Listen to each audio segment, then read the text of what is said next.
¿Qué tal? ¿Cómo estáis todos? Ayer hay algunas personas que no se conectaron. Creo que son Gio, Leodán y Nicole, las personas que ayer no estuvieron. Ayer hablábamos de los preceptos de la opinión pública y cómo se genera la opinión pública, tanto en concepto, en un espacio virtual como en un espacio presencial. Hablábamos también de que la opinión pública es un concepto multidisciplinar que ha tenido una serie de evolución en el concepto a lo largo de la historia. Empezó con los griegos, con la palabra doxa, que significa opinión, y fue evolucionando hasta llegar a tres palabras clave, que la primera es multitud, que ya hablamos de un número de individuos que tienen un deseo en común y que generalmente se conocen. Luego pasamos a público, que aquí ya empezamos a tener anonimato, y luego ya llegamos a masa, que es como la población en términos generales.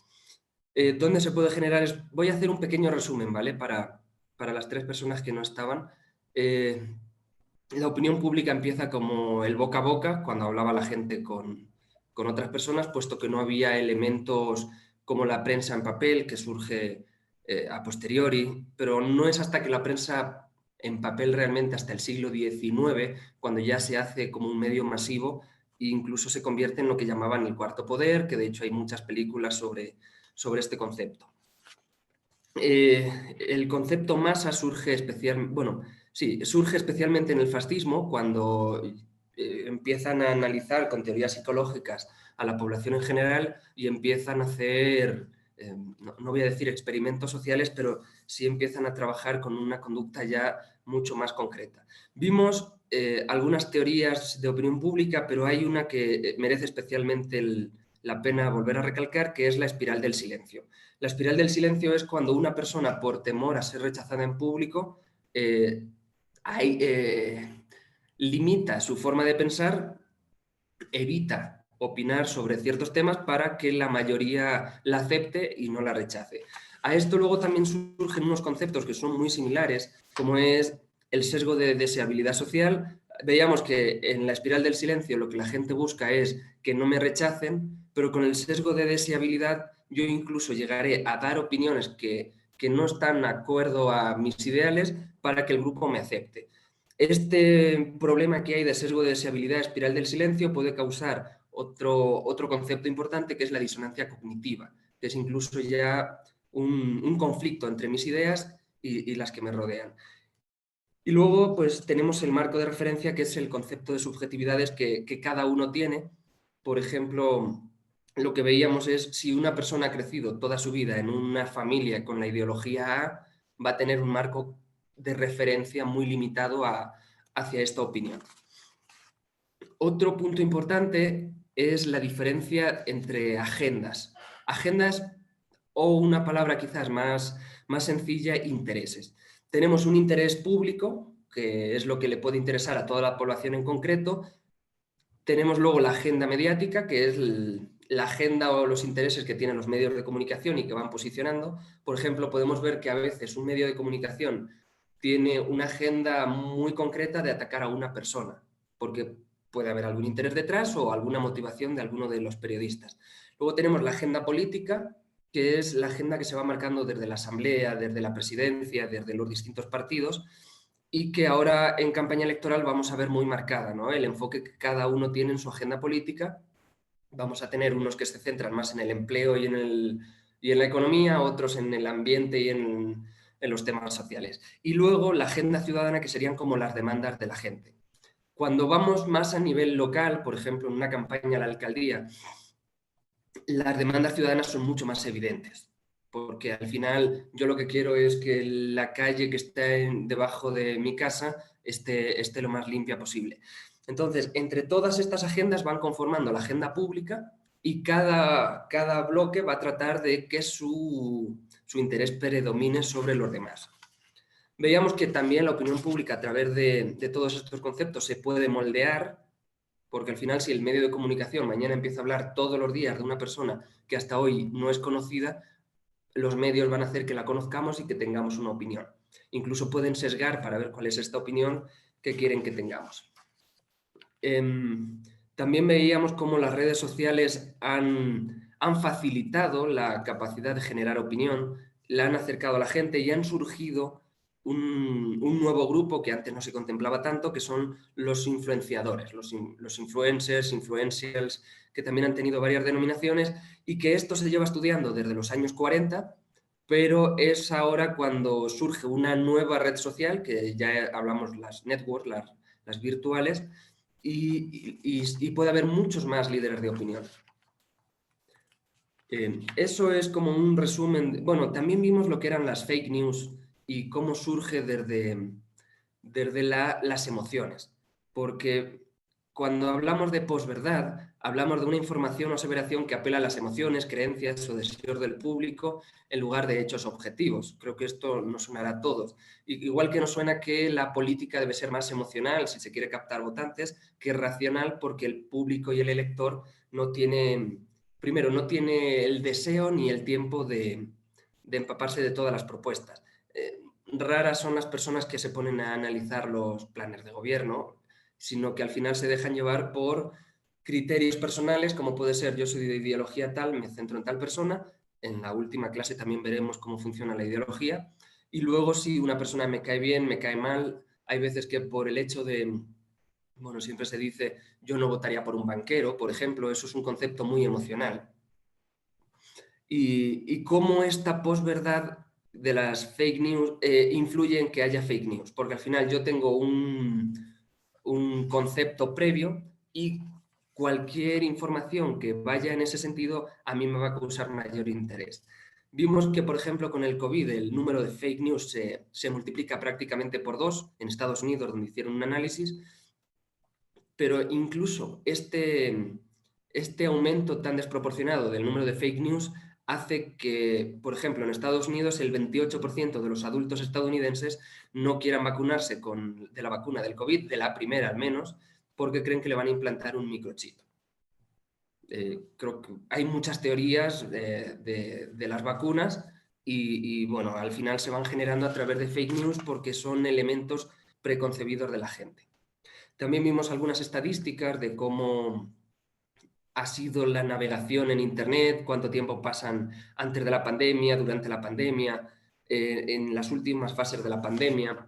Y también, bueno, una de las conclusiones que vimos es que la gente está utilizando los canales virtuales más que nunca. Todo esto está grabado y además la presentación que hicimos ayer está subida al Moodle para que podáis acceder en cualquier momento y podáis así también revisarlo con más detalle. Hoy el tema que tenemos es un poquito más técnico. Ayer fue bastante conceptual. Voy a compartiros la pantalla. Hoy vamos a ver las metodologías de investigación.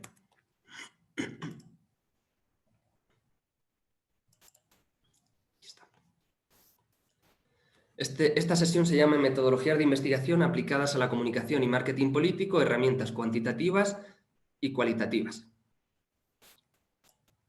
¿Vale?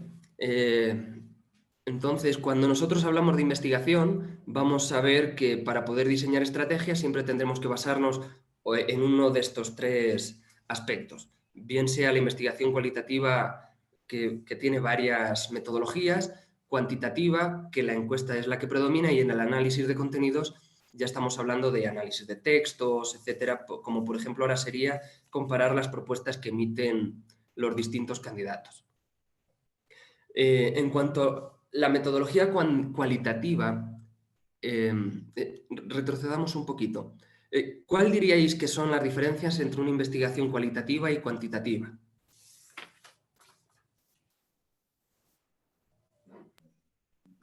¿Cuál entre análisis y números? ¿Qué es análisis, Carelia? ¿A qué te refieres entre análisis y números? Que la cualitativa nos refleja lo que la cuantitativa nos vota en una encuesta o nos quiere decir. La cualitativa nos permite como profundizar un poquito más en las razones de la persona, por qué dice tal cosa. O sea, para mí esa es la diferencia principal, que es tal vez lo que está explicando Carelia como un análisis, ¿no? Algo más profundo de lo que en general la gente opina. Sí. Leodan, creo que querías decir algo. Sí, profe, adicional a aquello, igual a cualitativa, una base dura, un dato estadístico, un porcentaje, pero la cuantitativa sí nos explica algo mayor a profundidad, el sentir o el porqué de ese dato, más o menos. Lo has dicho justo del revés. La cuantitativa nos da el número y la cualitativa nos da el análisis de ese número. Mira, en lo que vemos es que la cualitativa estudia a la sociedad en sus acciones y puntos de vista y es un proceso deductivo. Es decir, tú o hablando con una persona o un grupo de personas, tratamos de llegar a planteamientos. Le podemos preguntar, ¿qué opinas de la situación actual? Y te dirá, estamos mal. Vale, eso también nos lo dice la encuesta. Pero cuando le empezamos a preguntar, ¿y por qué estamos mal? La persona sigue conversando. Y ya no solo es cuando estamos con una persona, sino que cuando hablamos de focus group, que es la metodología de proceso deductivo que está a la derecha, aquí lo que vamos a tratar de ver es el discurso social. Es decir, cuando yo digo por qué estamos mal, si alguien no está de acuerdo o a lo mejor quiere complementar, aumenta, contradice y se va creando una especie de definición más abstracta. Ya no sería la definición, por ejemplo, 1, estoy mal porque no tengo empleo. 2, estoy mal porque el gobierno bla, bla, bla. Estoy mal porque no han cumplido las promesas. Pero eso serían como respuestas individuales. Lo importante de lo que vamos a ver en un proceso deductivo, bien sea de entrevistas en profundidad o de focus group, es lo que va pensando el grupo y generar un discurso social de por qué eso es así. Entonces, la entrevista en profundidad se va a sustentar en emociones y acontecimientos personales, el focus group también, pero va a tener esta diferencia que es la interrelación y la interacción entre los participantes. La cuantitativa, aquí estamos hablando de un tema objetivo. Yo te pregunto, ¿estamos bien o mal? Y tú vas a decir una u otra opción y aquí al final diremos que el 70% de la población cree que estamos mal y el 30% cree que estamos bien. Entonces aquí estamos con números objetivos y obviamente esto lo obtenemos a través de una encuesta. Como métodos cualitativos hay unos supuestos filosóficos importantes como pueden ser la perspectiva postpositivista.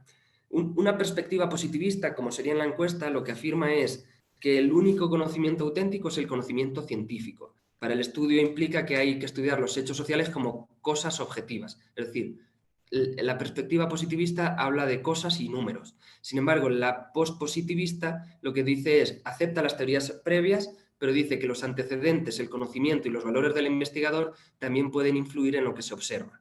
Es decir, aquí hablamos de los sesgos de los participantes, que es lo importante que van a integrar aquí, y también del sesgo que añade el propio moderador. Entonces, vamos a partir de una perspectiva positivista para hacer la encuesta, es decir, cosas concretas, cuánta gente dice A, cuánta gente dice B, y de cosas abstractas en una perspectiva cualitativa, que es qué es lo que está diciendo la gente. Ya no es cuánto, sino qué dice. Entonces, el supuesto también es social, con una realidad subjetiva, donde los investigadores interactúan con lo que se está investigando. El método decimos que es fenomenológico, esto significa que estudia las experiencias, también estudio de casos, cosas concretas. Puede ser también bajo una perspectiva etnográfica, que es una forma de estudio social que consiste en observar prácticas culturales de grupos sociales y así poder participar en ellos para poder contrastar lo que la gente dice y lo que hace. Es una forma de observación participante. Luego, pues es una teoría fundamentada y con estudios culturales. El propósito u objetivo es entender la percepción, contextualización e interpretación de algún hecho concreto. Puede ser también el análisis de, por ejemplo, cuál es el sentimiento que te produce un video, una imagen, un eslogan, una situación concreta. Las preguntas o hipótesis van evolucionando, pero sobre todo deben ser generales y flexibles. No es como una encuesta que yo quiero saber cuántos piensan esto, sino que a medida que vamos investigando con las preguntas, debemos partir de los hechos generales, ser flexibles y cuando haya algún tema que vaya surgiendo y tengamos interés, aterrizar con más detalle. Esta investigación se dirige normalmente a un número reducido de casos y no es representativa. Luego veremos la definición de representatividad, pero en general cuando decimos que algo es representativo es que se puede extrapolar al resto de la población en términos absolutos. Aquí, por ejemplo, cogemos un grupo de, como lo solemos hacer, 2 focus en Guayaquil, 2 focus en Quito, cada uno tiene entre 8 y 10 personas y con eso tratamos de ver, por ejemplo, si hacemos un focus entre hombres de tal edad, mujeres de tal edad, qué es lo que puede pensar ese grupo concreto, no hablamos de toda la población, y siempre tratamos de hacer más de uno porque cuando hacemos uno podemos ver que hay un sesgo. Entonces siempre se hacen varios, por ejemplo 2, 3, 4, e incluso hay un número también máximo que se puede hacer. Se dice que en metodologías tradicionales de focus group hay un concepto que se llama saturación. Saturación es cuando no aporta más hacer un focus, en el sentido de, en el 6º focus he conseguido esta información, en el 7º esta, 8º esta, 9º esto, pero ya el 10º no me aporta más. Todo lo que me van dando los nuevos focus group están aquí. Entonces no es necesario hacer más, sino que con esa información ya lo tendríamos. En cualquier caso, no podemos decir que el 60% de los hombres participantes de los focus dicen algo, sino que tendríamos que decir, en general, los hombres piensan de esta manera o tienden a pensar, y ahí ya vamos detallando. Aquellos que llevan a cabo la investigación siempre deben trabajarse bajo un perfil ético, especialmente cuando hacemos observación participante, cliente fantasma, porque al final son como personas infiltradas. Esta metodología se utiliza cuando hablamos de cliente fantasma. Por ejemplo, yo trabajo en el Megamaxi, soy el jefe de los estantes o cualquier cosa y quiero ver cuando mis empleados son consultados por ejemplo, dónde está la leche, cómo le responden. Entonces, lo que hacemos es, en distintos horarios, mandamos a una persona a preguntarle a todos los que estén reponiendo stands dónde está la leche. Y de esta manera podemos ver si el trato es cordial, si saben la información. Es una metodología más enfocada al ámbito comercial, es donde más se utiliza. Álvaro, una consulta. Todas las que necesito. Definitivamente para nosotros tener un análisis de alguna información, pero ya cualitativa, tenemos que primero hacer la cuantitativa para llegar a la cualitativa. No necesariamente. No. Fíjate, hay teorías diferentes. Hay quienes te dicen, es mejor hacer primero la cualitativa para saber qué pregunto y cómo orientar la encuesta, y hay otros que te dicen, veamos la encuesta primero, descubramos cuáles son los problemas que existen y luego hacemos la cualitativa para profundizar. Aquí, como os decía ayer, tenemos teorías para todos los gustos. Yo particularmente prefiero hacer primero la cuantitativa porque es más rápida, te da una perspectiva global y luego con la cualitativa meter el foco. Pero aquí ya depende del gusto de cada investigador. ¿Vale? Luego, los datos que tenemos dentro de la cualitativa son documentos escritos de trabajo, entrevistas, fotografía, observaciones, objetos, videos, etc. Y el análisis es bajo una metodología inductiva. Se trata de codificar lo que dice cada participante, hacer los temas, patrones que podamos ir viendo entre los participantes. Por ejemplo, supongamos que el líder de un partido ya no está en ese partido, pero vemos en la encuesta que la gente todavía votaría por ese partido. Cuando se hace el focus group con estas personas, vemos que a medida que se van enterando que ese líder ya no está en este partido, dejan de votar por ese candidato. Por ejemplo, aquí ya estamos hablando de patrones, cómo va evolucionando. Si, por ejemplo, una persona... También vimos que cuando metíamos algunos patrones de género, los hombres era como que se sentían más obligados a hablar de que la perspectiva de género está bien antes que las mujeres. ¿Vale? Ahí ya vamos sacando patrones. Por eso es importante no solo hacer un focus, porque uno de los participantes puede sesgar. Mira, cuando hacemos un focus, por ejemplo, imaginemos que metemos sin saber del partido del que son, pero 7 son de un partido y 1 es de otro. Este 1 se va a sentir muy coartado, porque al final todos van a decir, este candidato es el mejor, es el mejor, es el mejor, y esta persona o puede tomar la delantera y si no conoce a los demás, sentirse muy protagonista en llevarles la contraria, lo cual va a hacer que los otros también se sientan incómodos o que esta persona, al verse superada en número, se sienta incómoda y no hable. En cualquier caso, en este sentido sería mejor sacar a esta persona. Luego también veremos cuándo conviene sacar a una persona de un focus, cuándo se puede intentar mantenerla. La primera metodología que vamos a ver es la entrevista en profundidad. La característica principal de esta entrevista radica en el proceso interactivo entre el investigador y un tipo preferentemente de fuente de información, actor social, donde se genera de forma explícita e implícita el interés por establecer una serie de preguntas que dirigen el proceso de investigación. La entrevista es como una entrevista periodística, una entrevista de trabajo, una entrevista de cualquier tipo. Yo como entrevistador tengo un interés en saber la opinión de un entrevistado y hago unas preguntas concretas para tratar de obtener el mayor número de respuestas posibles. Aquí hay que hacer una investigación previa de qué es lo que se le debe comunicar, preguntar, analizar el contexto en el que vamos a trabajar y establecer un enfoque. Aquí ya estamos hablando de que podemos hacer o un guión, un cuestionario, como el que sería en una encuesta, o una guía de pautas, como sería en un focus group, en el cual, en lugar de plantear una pregunta concreta, lo que hago es plantear temas.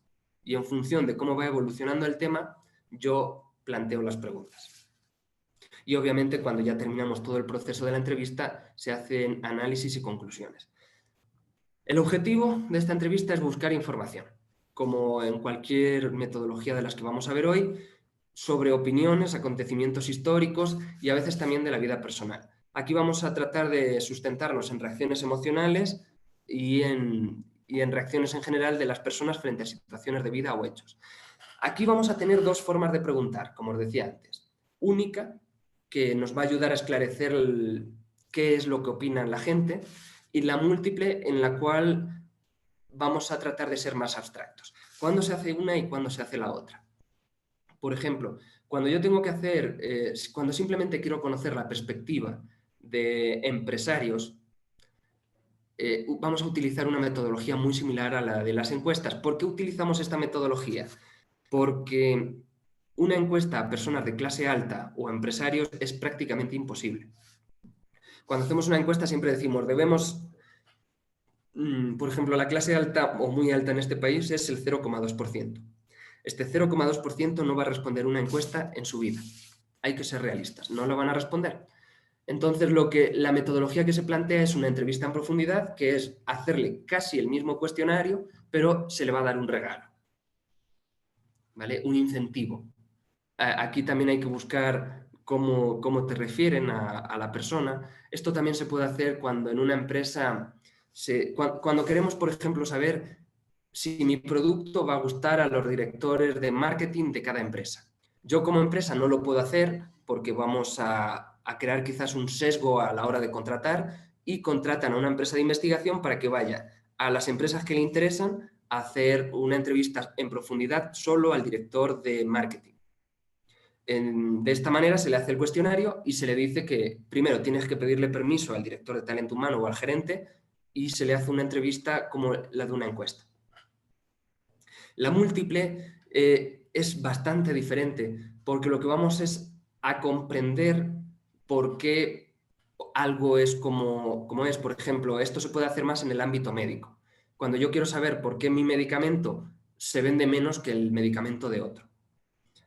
Esta gente, médicos, tampoco van a participar en un focus group, es gente muy ocupada, pero quizás puedan tener 15 minutos para atender también con algún incentivo. Se pueden dar económicos, no es tan ético, generalmente se dan chocolates, se dan cosas así, se les puede dar un esfero medianamente caro y se puede hablar de que el obsequio va de entre 15 a 35 dólares, más o menos, para que tengáis una idea. Entonces, yo lo que quiero es al médico preguntarle ¿por qué haces esto? Y las respuestas no van a ser cerradas, es decir, A, B, C, D, sino que vamos a tratar de que nos dé una respuesta razonada. Aquí hablamos de que es un carácter muy personal, es un trato muy directo y hay que tratar de sacar al máximo. La única te va a permitir estratificar como en una encuesta de los entrevistados tantos dicen esto, la múltiple vamos a sacar un análisis discursivo casi como sería el de un focus group. Aquí tenemos varias etapas. Primero, planificar, trabajar el cuestionario, realizarlas, depurarlas, transcribirlas y codificarlas. Cuando hablamos de depurarlas, pues aquí hablamos, está muy ligado a la transcripción, hay veces que no se entiende, hay que procesar bien la información para que esté clara. Y codificación es extraer las ideas. Aquí, por ejemplo, si tenemos 5 o 6 bloques dentro de las preguntas, ponemos dentro del bloque 1 y vamos haciendo un análisis de lo que nos han dicho todos. Luego, las etapas serían, primero hay que preparar el informe de reclutamiento, tenemos que definir quiénes son los que van a ir a hacer las entrevistas. Cuanto más especializado es el tema, más especializada debe ser la persona que va a hacer la entrevista. Si yo ahora mismo, que no tengo idea de medicamentos, voy a entrevistar a un médico sobre por qué un medicamento es mejor que otro, quizás yo no pueda hacer las preguntas adecuadas. Así que tendríamos que capacitar a la persona que reclutamos y entrenarla en cuanto a la información y a la guía para que si surge un tema tenga la capacidad de continuar.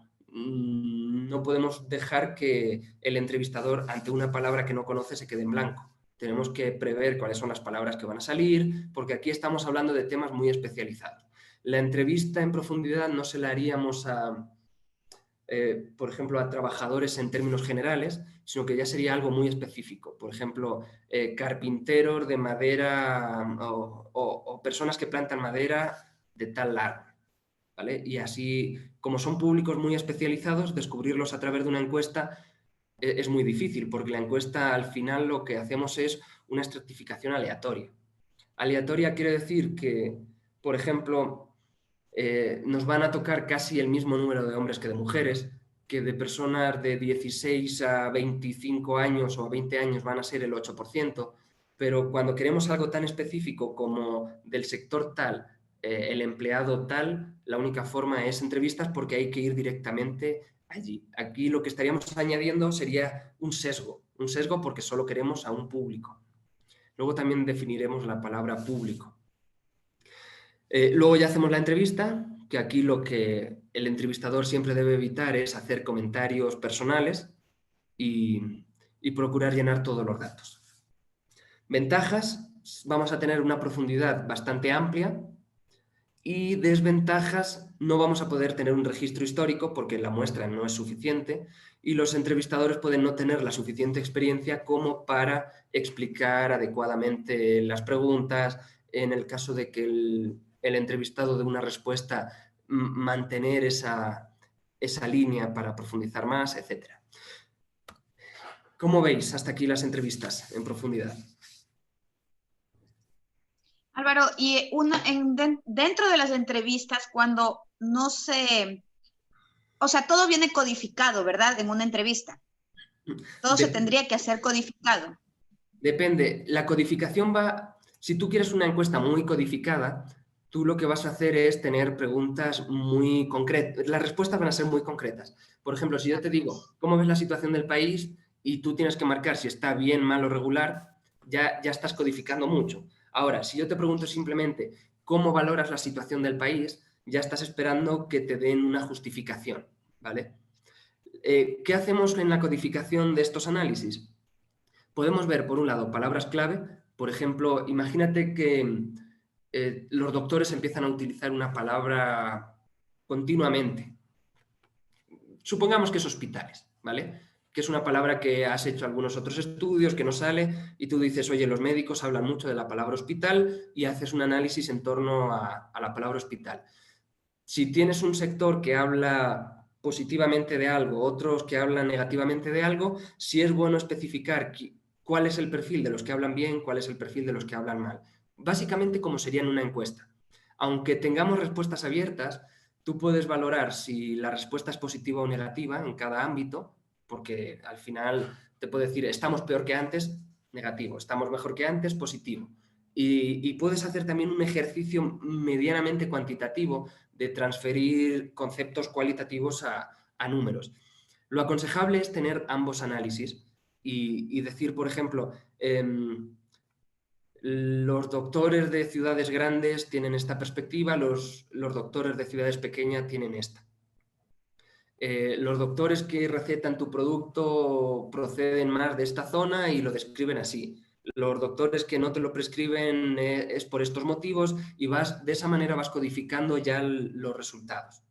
Pero sí, yo particularmente de las entrevistas en profundidad, yo te aconsejaría que sean semiabiertas. Puedes tener algunas preguntas muy concretas que quieras que te digan, por ejemplo, ¿conoces este medicamento? Sí. Ahora, ¿qué opinas de él? Ya tiene que ser abierta. Puedes preguntarle si le parece bueno, si le parece malo, etcétera, pero yo lo que te aconsejo es que esa información, como no se hacen tantas entrevistas en profundidad, se pueden hacer entre 30 y 50 para algún tema grande. Como no son tantas, luego se puede codificar en el análisis. Y es mucho mejor tener respuestas abiertas que tú puedas decir bien, mal, regular, a que solo tengas el bien, mal, regular, porque cuando te dan la respuesta completa tú puedes también extraer conclusiones. Me parece bueno por esto. Entonces sí podemos jugar con las cerradas y abiertas, pero yo te diría que primen las abiertas para extraer más información. En los focus hay algunas teorías que dicen también que es mejor hacer muchas preguntas para que tú vayas teniendo continuamente el control de lo que van hablando, ahora lo veremos, y hay otros que te dicen yo prefiero que el discurso social vaya fluyendo para ver hacia dónde va. Claro, si tú empiezas aquí y quieres acabar aquí, tienes que hacer preguntas concretas. Si te da igual dónde acabes y lo importante es ver desde aquí a dónde nos lleva el cuestionario, la guía de pautas, etcétera, es mejor hacer preguntas lo más amplias posibles. Yo soy partidario de cuanto más abierto mejor, porque lo que quiero es, cuando yo hablo de corrupción, quiero que me hablen todo aquello que quieran, no que me vayan respondiendo a la pregunta A o B, C, que cuando, por ejemplo, si el focus empieza a desviarse hacia un tema que no nos interesa, por ejemplo, yo no quiero hablar de la corrupción en el sector deportivo, ¿vale? Yo quiero hablar de la corrupción en el Estado. Entonces, simplemente les vamos redirigiendo. Nosotros tenemos un campo máximo de apertura. Si se sale, hay que volver a meter el discurso dentro de nuestro ámbito. No sé si alguien más tiene alguna consulta.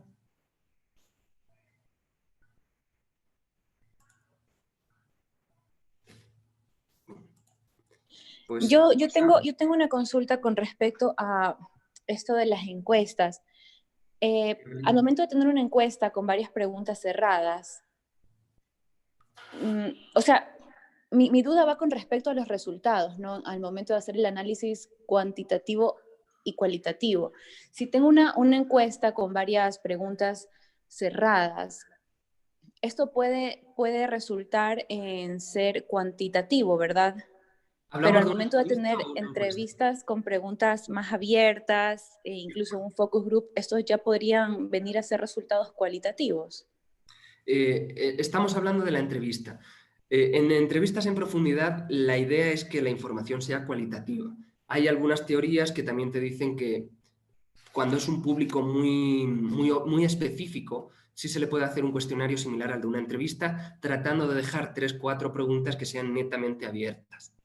Porque aquí lo que necesitamos es saber de todos los directores de talento humano de las empresas que hemos entrevistado, el 62% cree que se debe hacer A o se debe hacer B.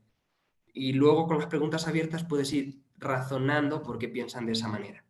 Entonces estamos ante un sistema mixto. En la entrevista podemos trabajar de una manera mixta. Yo te recomendaría cuanto más cualitativa mejor para que obtengas los argumentos y los razonamientos, sobre todo más específicos.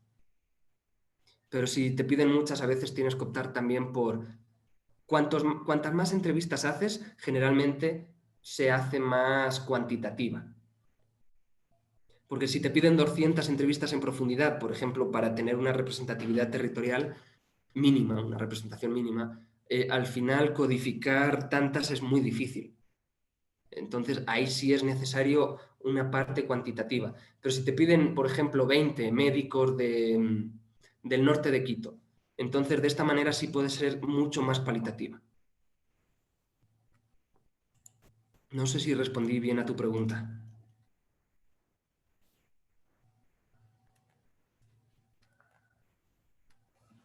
Bien, Pues sigamos con los focus group o grupos focales. Esta metodología consiste en grupos de personas seleccionadas según ciertas características, rara vez se hacen aleatoriamente. Digo aleatoriamente porque hay veces que cuando tienes un público muy joven, uno muy adulto, y luego si metemos a un chico de 18, uno de 40, uno de 50, uno de 60, y así vamos metiendo conforme nos llegan, al final vamos a crear un sesgo dentro del grupo que va a hacer que algunos participantes no se integren y no dialoguen. Por eso, las ciertas características suelen ser en función del territorio, podemos decir que sean de Quito, que sean de Guayaquil, que sean de la costa, que sean de la Amazonía, con alguna característica territorial común. Luego podemos decir que sean hombres, mujeres o mixtos.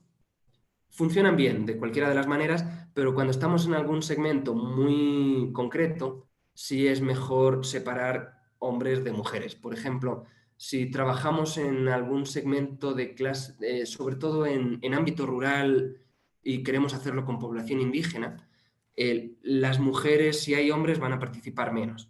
Entonces lo que hacemos es uno de hombres y uno de mujeres por separado. Luego también por rangos de edad se suele coger jóvenes, adultos y tercera edad, más o menos, para que también se arme el discurso entre ellos. No podemos meter todo como sea, sino que debe haber una planificación y sobre todo una justificación.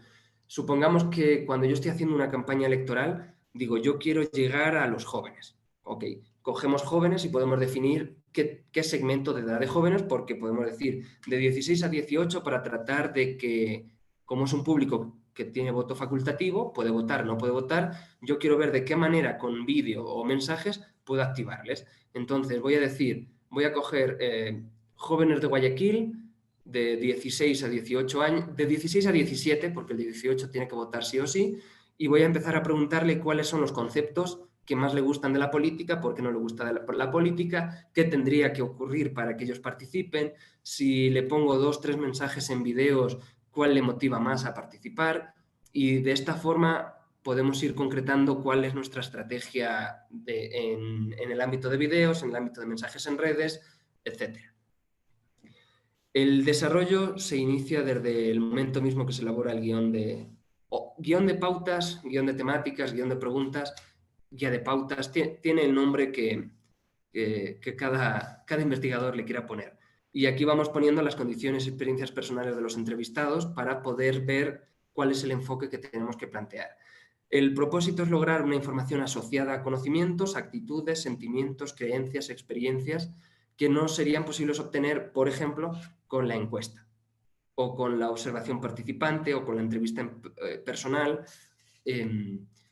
Aquí lo importante es que la gente vaya contando también sus experiencias, por eso decíamos antes que era una metodología fenomenológica.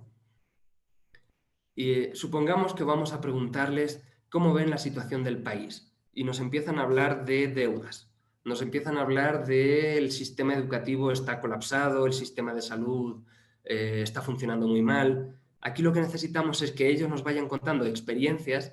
Por ejemplo, supongamos que una mujer ha dado a luz durante la pandemia y queremos ver cuál ha sido su experiencia.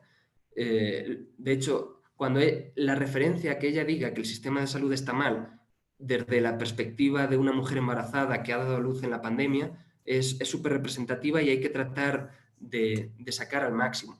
Que hable de su familia, que hable de cómo lo vivieron, si les trataron bien, si les trataron mal, y luego cuando los otros hablen del sistema de salud, también ver cómo se refieren respecto de lo que ha dicho una participante y ver también qué añaden, a qué le dan importancia cuando ya están hablando de un tema tan importante como es el de una persona que ha dado a luz.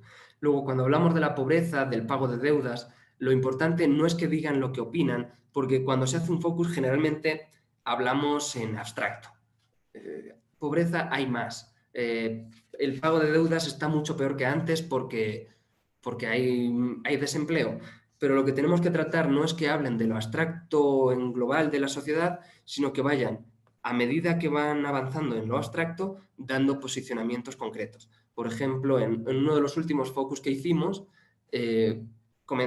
hay más desempleo, la situación está muy mal, la pandemia, el gobierno, etcétera, pero el momento en el que empezaban a hablar, dentro de mi familia solo mis tíos estaban trabajando y gracias a Dios que tenemos una buena relación con mis tíos, entonces ahí vamos viendo que el soporte con las familias es muy importante.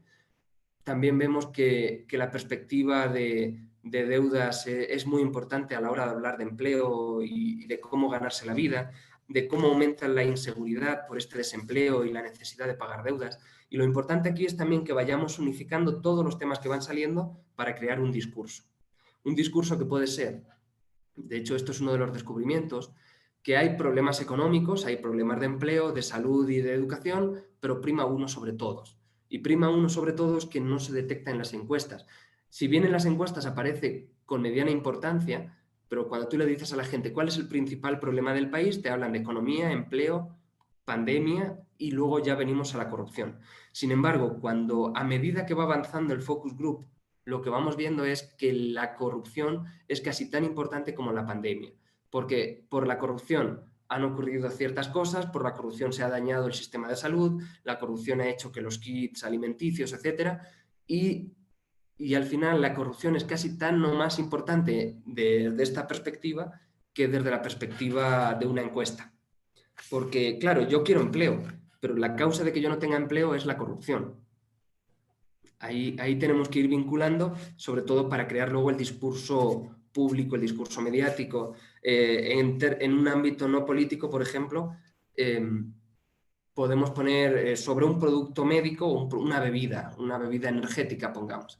Y ahí te pueden decir por qué consumen la bebida energética que les gusta, por qué no les gusta. Y la idea es que vayan diciendo, yo tomo proteína simple, yo tomo bebidas ya que son proteínicas y prefiero una a la otra por este motivo. Y tratar de enfrentar las posiciones de por qué unos están a favor de la bebida que ya tiene la proteína o porque prefieren la proteína en polvo para mezclar. Te pueden hablar del precio, te pueden hablar de la calidad, te pueden hablar de lo que sienten después de hacer ejercicio cuando toman una, cuando toman la otra, y lo importante es ver cómo se interrelacionan. Y luego a la hora de hacer una publicidad, por ejemplo, si vemos que la bebida con proteína hace que la gente se recupere con mucha más rapidez, cuando hagamos una publicidad diremos, si quieres recuperarte rápido, esta es tu opción. Los pasos para realizar los focus son muy similares a los que teníamos antes. Primero tenemos que definir el tema y los objetivos. No se puede hacer una investigación sin objetivos.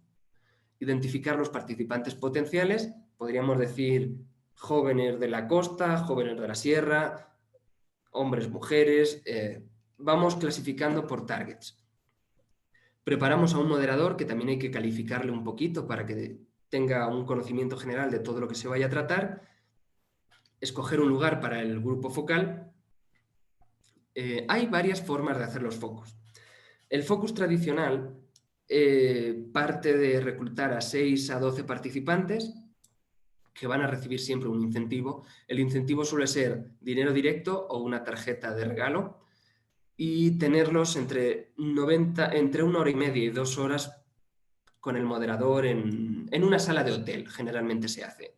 Pero claro, nos llegó la pandemia y no podíamos dejar de hacer investigación cualitativa, porque primero estaba prohibido hacer actividades con más de 3-4 personas y aquí ya estamos hablando de que son 12 más el moderador y generalmente una persona extra que se le llama anotador.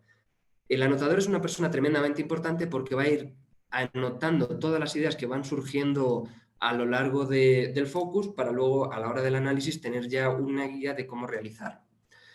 Pero cuando hablaba de que llegó la pandemia y no podíamos hacer focus, lo que comenzamos a hacer fue hacerlos de manera virtual, de la misma manera que estamos ahora mismo.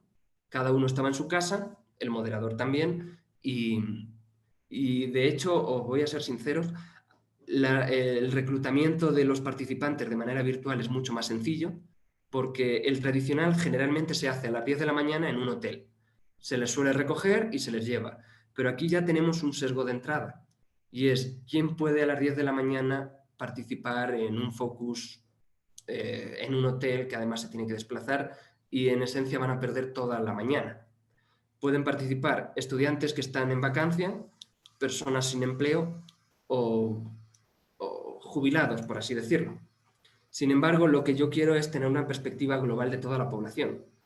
Entonces, lo que nosotros empezamos a hacer fue citar a las 6 de la tarde, cuando ya la gente ha vuelto de sus trabajos, los que tenían que salir, y era mucho más fácil que participase gente, por ejemplo, que estaba con sus hijos. Hemos visto que la gente, por ejemplo, estaba durmiendo al bebé mientras estaba participando en el focus. Veíamos niños corretear detrás dando gritos y la madre mientras hablaba tenía que silenciar y poner el mute. Pero es gente que de otra manera no iba a participar en ningún focus. Entonces, lo que nosotros conseguimos es involucrar a más personas y sobre todo tener una vista de todas las perspectivas, no solo de desempleados, estudiantes, jubilados, sino también de personas que están trabajando, personas que son amas de casa, que tienen hijos y sobre todo a las 10 de la mañana ahora ya no solo es que no pudieran antes, es que encima ahora tienen que estar con sus hijos estudiando desde las 9 hasta las 2 de la tarde. El tamaño de los focus siempre es el mismo. Para mí el número ideal es 8, menos de 7 se nota. 6 sería como el mínimo, el mínimo absoluto, pero con 6 ya sí se nota la ausencia de información. Y luego con 12 lo que vamos a tener es o un focus que dure más de 2 horas incluso, o uno en el que muchos participantes aprovechan de estar ahí pero no participan. Y una vez que terminamos, pues ya sería el análisis, que ahora también veremos cómo se analiza para presentar un informe minucioso. Así que durante la sesión, ¿qué es lo que tenemos que hacer? Primero, planear todo lo que vamos a hacer, utilizar en todo momento un lenguaje sencillo, explicar el propósito al grupo. Generalmente se dice que es con fines académicos y educativos, para que la gente también se abra más. Luego se graba en audio y en vídeo. El vídeo es muy importante porque lo que también necesitamos es ver cuál es la interacción. No es lo mismo que yo diga, me gusta, es genial, me gusta mucho, ¿no? El hecho de gesticular o, por ejemplo, si al decir no se echa muy para atrás, hay muchas gesticulaciones que es importante tenerlas a la hora de hacer el análisis en una grabación. En todo momento hay que anotar las respuestas. Para esto, el moderador no puede ser la persona que hace la anotación de las respuestas. El moderador tiene que estar continuamente pendiente de cómo se están comportando, si alguien quiere participar, tiene que estar pendiente de la sesión. El anotador tiene que estar pendiente de ir poniendo los hitos más importantes, lo que va diciendo tal persona, y también anotar los cambios de comportamiento. Si al hacer una pregunta 2 o 3 personas se ponen muy serias, y observar esas actitudes. Hay que entender la realidad del grupo. Por ejemplo, ahora que estamos haciendo la metodología virtual, hay que entender que van a estar con los niños en casa. Y de otra manera, si no estuvieran con sus niños en casa, no participarían. Entonces, hay que ser también un poquito pacientes. No todas las personas se abren tan rápido. Si, por ejemplo, ahora lo veremos con la encuesta, si la primera pregunta que te hago es, hola, buenas tardes, estoy haciendo una encuesta, ¿por quién vas a votar? Lo normal es que la gente o no te responda, o te diga no lo sé, o te diga por ninguno, o te diga blanco y nulo. Hay que entender la realidad del grupo y hay que empezar con preguntas generales. Ahora también veremos, y tenemos que indagar en las temáticas que más interese. Lo que decíamos antes, si estamos yendo por aquí en el focus y se desvía un poco, pero es de interés, hay que mantenerse, pero si se desvía mucho y ya no es un tema de interés, tenemos que hacer que la discusión vuelva al grupo. De manera cortés, lo que dices es muy interesante, pero a propósito de esto, y ya los reconducimos. Es cuando entrevistamos, no sé si hay algún periodista, pero cuando se hace una entrevista, hay veces que los entrevistados ya son muy inteligentes, se las conocen todas y ellos quieren hablar de su tema. Entonces, si ellos quieren hablar de la pesca y les empezamos a hablar de la sostenibilidad del mar, ellos rápidamente van a irse a su tema. Hay que aprender a interrumpir de manera cortés para que te hablen de lo que nosotros queremos. Y luego ya la última parte, que es el análisis, que también, bueno, creo que no tengo, pero No he puesto una diapositiva de cómo es la dinámica, pero os voy a contar a grandes rasgos. Lo primero que tenemos que hacer es que el grupo se presente y que hable de algo general. Poder decir, si tenemos tiempo, si el cuestionario no es muy largo, le poder decir, queremos que os presentéis y que nos digáis qué es lo que más os gusta de Ecuador. Por ejemplo, a mí, yo soy Álvaro Marchante y lo que más me gusta es la gastronomía. Y entonces empezamos a preguntar uno a uno, al inicio no hablan de manera suelta y por ejemplo dice, yo soy Carlos y lo que más me gusta es el deporte. Bueno, ahí para ir generando un poquito más de amiguismo y de complicidad, se le pregunta, ¿y qué deporte? Y ahí se va generando un poco de relación. Luego la siguiente pregunta no puede ser la que nosotros queremos hacer, todavía no podemos correr tanto. Tenemos que, por ejemplo, preguntarles en el ámbito político, ¿cómo valoráis la situación del país? Así, a grandes rasgos, ¿qué es lo que veis que está bien? ¿Qué es lo que veis que está mal? ¿Qué se puede mejorar? ¿Qué os gustaría que se hiciera? Y luego ya podemos ir, por ejemplo, si tenemos imágenes, videos, a que te opinen, ponemos esta fotografía y es el presidente y le decimos, ¿alguien sabe quién es este señor? Todo el mundo lo va a saber y les empezamos a pedir su opinión, que ya sabemos lo que van a decir y de ese modo vamos ya generando una interrelación. No podemos empezar con lo más complejo al inicio, tenemos que empezar con las cosas más simples para que la gente se vaya acostumbrando a la dinámica, vayan participando y sobre todo vayan perdiendo la vergüenza. Acordaros que hablábamos al inicio de un concepto que se llama la espiral del silencio. Si somos muy directos en nuestra pregunta, al final la gente no querrá responder, no nos conocen, no conocen todavía cuáles son nuestros objetivos, aunque se los hayamos dicho, la gente desconfía. Pero también hemos visto una cosa que también os quiero explicar más adelante, y es que cuando trabajamos en una metodología virtual, la gente es mucho más sincera. Ayer ya os hablaba un poquito de esto de las encuestas en persona, pero cuando hacemos el focus, podemos poner, cuando se hace un focus tradicional, yo puedo meter gente, lo normal es de una ciudad. Por ejemplo, gente de Manta. Cogemos a 8 personas de Manta, pero la probabilidad de que se conozcan solo gente de Manta es más alta que, por ejemplo, cuando hacemos la metodología virtual, ponemos a alguien de Esmeraldas, a alguien de Manta, a alguien de Santo Domingo, a alguien de Los Ríos, a alguien de Santa Elena y a alguien del Oro y a alguien de Guayas.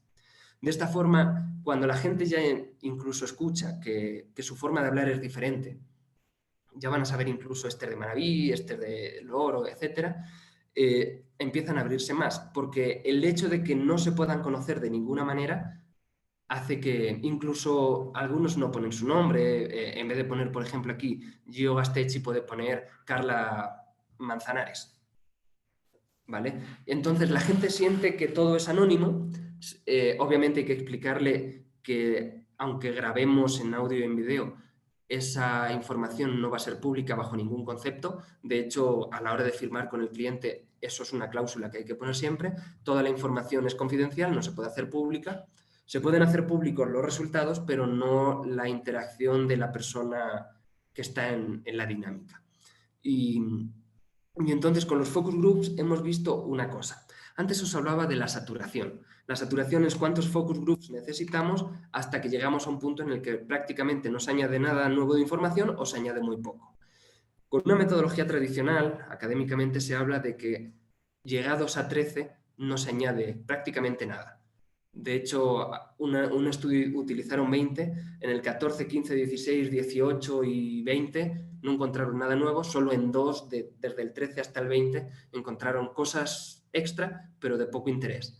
Sin embargo, con las metodologías virtuales hemos visto que cuando llegamos a 10, mejor dicho, cuando llegamos a 8, incluso 7, ya no se aporta nada nuevo. Estamos hablando de que la gente es casi el doble de sincera, habla mucho más, es más concreta. Sí que el debate es algo menor, pero los puntos de interés se desarrollan antes. Y luego, para analizar, el análisis de los focus es difícil. Es difícil porque tenemos mucha información. No se suelen hacer nunca menos de 2, 3 focus, igual que nunca se suelen hacer más de 6. En la práctica, 8, nadie hace más de 8. Solo en el ámbito académico pueden hacer más para ver cuándo se llega al nivel de saturación. Pero en el ámbito profesional, salvo que haya targets muy específicos, por ejemplo, podríamos decir, yo quiero 3 entre jóvenes hombres, 3 entre jóvenes mujeres, 3 entre adultos, 3 hombres, mujeres y así, y tener muchos más targets, incluso decir, quiero de Manta, quiero de Guayaquil, quiero de Ambato, quiero de Tungurahua, de cualquier sitio así, y de esta forma sí vamos a necesitar más. Pero cuando estamos hablando de una visión nacional, con 3 ya vas a tener podríamos llegar hasta el 70% de información obtenida, con 6 llegaríamos al 90%, con 8 al 95%, y ya cada focus extra va aportando muy poco. Pero analizar la retórica discursiva de 8 textos al azar, a la vez, es muy difícil, entonces lo que debemos ir es cortando en trozos. Por ejemplo, si tenemos la categoría primera, que es percepción del país, analizaremos solo percepción del país en una visión global de todos, iremos viendo... Bueno, yo particularmente lo que hago es imprimo cada focus en cada tema, se va subrayando y vas viendo qué es lo que se va aportando en cada uno que no esté en el anterior, y así vamos teniendo la visión global. Al final lo que podemos ir haciendo es viendo las conclusiones de cada focus, de cada temática, incluso de cada focus, y ver qué es lo que prepondera y ver cómo se interrelacionan lo que van diciendo en un bloque con los demás. Pero esta es la parte más difícil, cuando tratamos de interrelacionar lo que han dicho a lo largo de todos los focus en las diferentes sesiones. Es difícil, hay que hacer muchas anotaciones. Es muy importante el trabajo del anotador para hacer el análisis, porque mientras vamos viendo en directo tenemos mayor capacidad que en el video de ir sacando los detalles. Por ejemplo, cuando hemos tocado corrupción, 8 personas han echado para atrás, y luego podemos ir viendo incluso cómo estas personas que se han echado para atrás, cómo reaccionaron cuando explicaron. No sé si os ha quedado claro cómo funcionan los focus. Solo veo a 2 personas, el resto no tenéis el vídeo. No sé si os ha quedado claro. Sí, profe. Perfecto. Solo una consulta, Álvaro. Claro, sí. Para el grupo focal, por ejemplo, un grupo focal hablando de política, ¿es recomendable juntarlos a todos? Es decir, junto adultos con jóvenes, hombres y mujeres. Mira, siempre hay que mantener una distancia, especialmente en edad.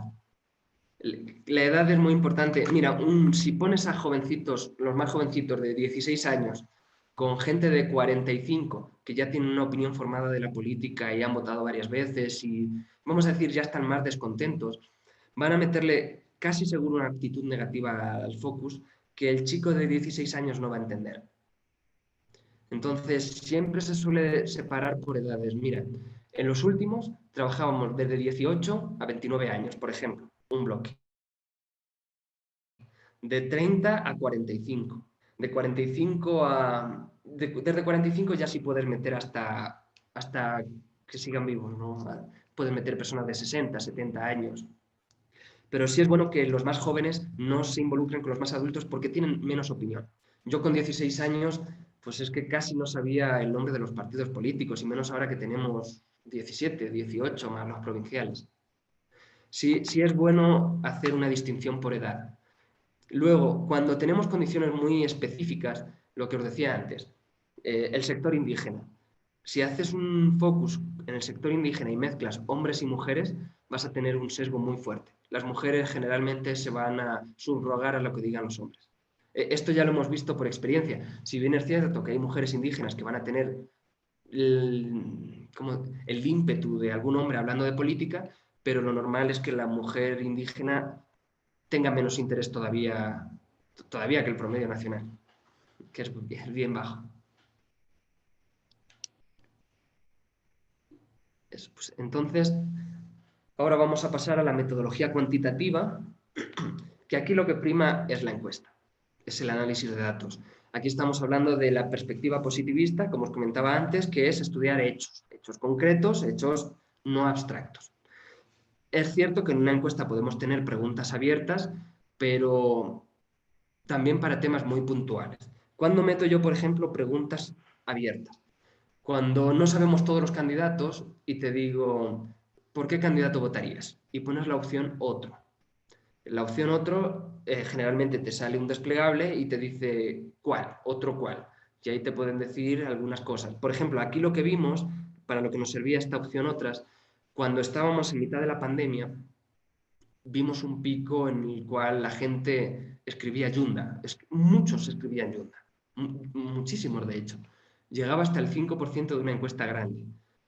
Esto nos hizo empezar obviamente, a la siguiente encuesta preguntamos cuál era la imagen que tenía Yunda y vimos que Yunda estaba casi en el 90% a nivel nacional de aprobación, por su enfrentamiento con el Estado, en esencia. También empezaba a aparecer Yacu Pérez en un momento en el que nadie hablaba de Yacu como candidato. Entonces, en la siguiente encuesta preguntamos por Yacu Pérez y se puso segundo. Entonces, las preguntas abiertas te pueden dar pautas para las siguientes, ver quién es. Ahora, ¿cómo se codifica una pregunta abierta? Para codificar las preguntas abiertas, lo más recomendable es, primero, tener toda la lista de respuestas. Por suerte, estamos hablando de que solo son los que escriben en otra. Ya no estamos hablando del total de la población, sino solo de un grupo que puede representar el 8 o 10%, pero ya es más pequeño. Yo lo suelo llevar al Excel y empiezo a trabajar con filtros. Por ejemplo, en un filtro escribes la palabra Yacu y lo han podido escribir de muchas formas. Han podido escribir Yacu Pérez, Yacu con C, Yacu con K, y ahí lo que vamos haciendo es, en el Excel, que es mucho más sencillo, ir codificando. Hasta que ya tengamos todo más o menos... Por ejemplo, mucha gente escribía Correa y daban nombres de gente del correísmo. Pues eso se codificaba de una manera. Se pueden poner preguntas abiertas también cuando dices ¿cuál es el principal problema del país? Y si no está en la lista lo que a mí me preocupa, pues se pulsa la opción otra y sale un desplegable para que escriban. Cuando yo os digo escriban es que la metodología con la que yo trabajo es 100% virtual.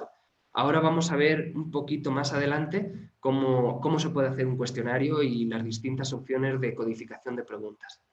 ¿Vale? Entonces estamos hablando de una perspectiva positivista, una realidad objetiva. Nosotros damos los parámetros. Eso sí, el investigador tiene que ser independiente de aquello que se esté investigando. Por ejemplo, yo soy candidato a la asamblea y como no tengo muchos recursos, tengo una empresa, pongo a mis trabajadores a hacer la encuesta. Voy a aparecer en esa encuesta mejor que ninguna otra, por el sesgo de deseabilidad social y el miedo al jefe. ¿Vale? Esto lo he visto además, no me lo estoy inventando. He trabajado con algunos clientes que de golpe te dicen, pues yo tengo otros datos que dicen otra cosa. Y claro, les preguntas, ¿qué sale en tu encuesta? En una encuesta en la cual haces de manera independiente, con toda la objetividad grande, y te sale el 2%. Dice, pues a mí me sale el 10%. Claro, del 2 al 10 estamos hablando de... Es multiplicar por 5. No estamos hablando de que, bueno, ok, yo qué sé, si me dice que él tiene un 3 y yo le digo que tiene un 2, hablamos del margen de error, que ahora definiremos lo que es eso, no hay problema. Vamos a decir, es aceptable. Pero es como ahora hay un candidato que se quiere presentar y que dice en sus encuestas que tiene el 52%, 60%, que no le dejan presentar por eso. Pues claro, en ninguna encuesta que se haya hecho de manera profesional se va a ver que esté tan alto este candidato. Es cierto que tiene potencial, pero no está tan alto como él pretende insinuar. Por eso es bueno que el investigador siempre sea independiente, porque si mañana yo cojo a mis empleados y les digo encuestarme a ver qué intención de voto tengo, cuánta gente me conoce, voy a salir como el mejor de todos. Pero también tenemos formas de corregir esto. ¿Cuál es la forma principal? Si lo hacemos con una metodología presencial, puerta a puerta, en las calles, etc., es coger la primera variable, se pone un código del encuestador o el nombre del encuestador.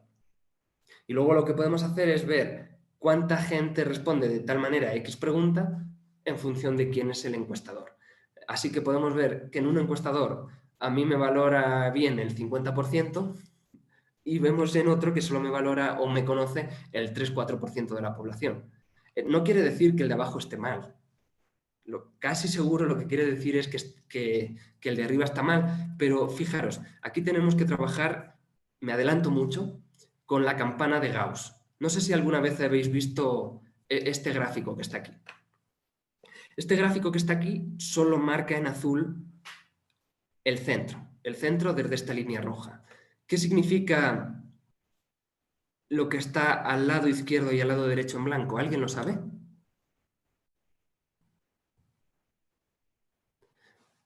No leáis el texto todavía, no hagáis trampa. ¿Qué significa lo que está en blanco en este gráfico?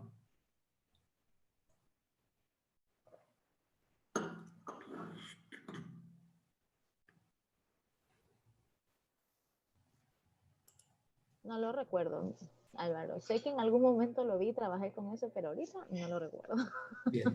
Bueno, lo que está a la izquierda y a la derecha son los casos atípicos. Estamos hablando, generalmente tenemos un intervalo de confianza del 95%, es decir, vamos a explicar lo que la gente, no quiero usar la palabra normal, pero lo que dentro del 95% de la población va a ser coherente.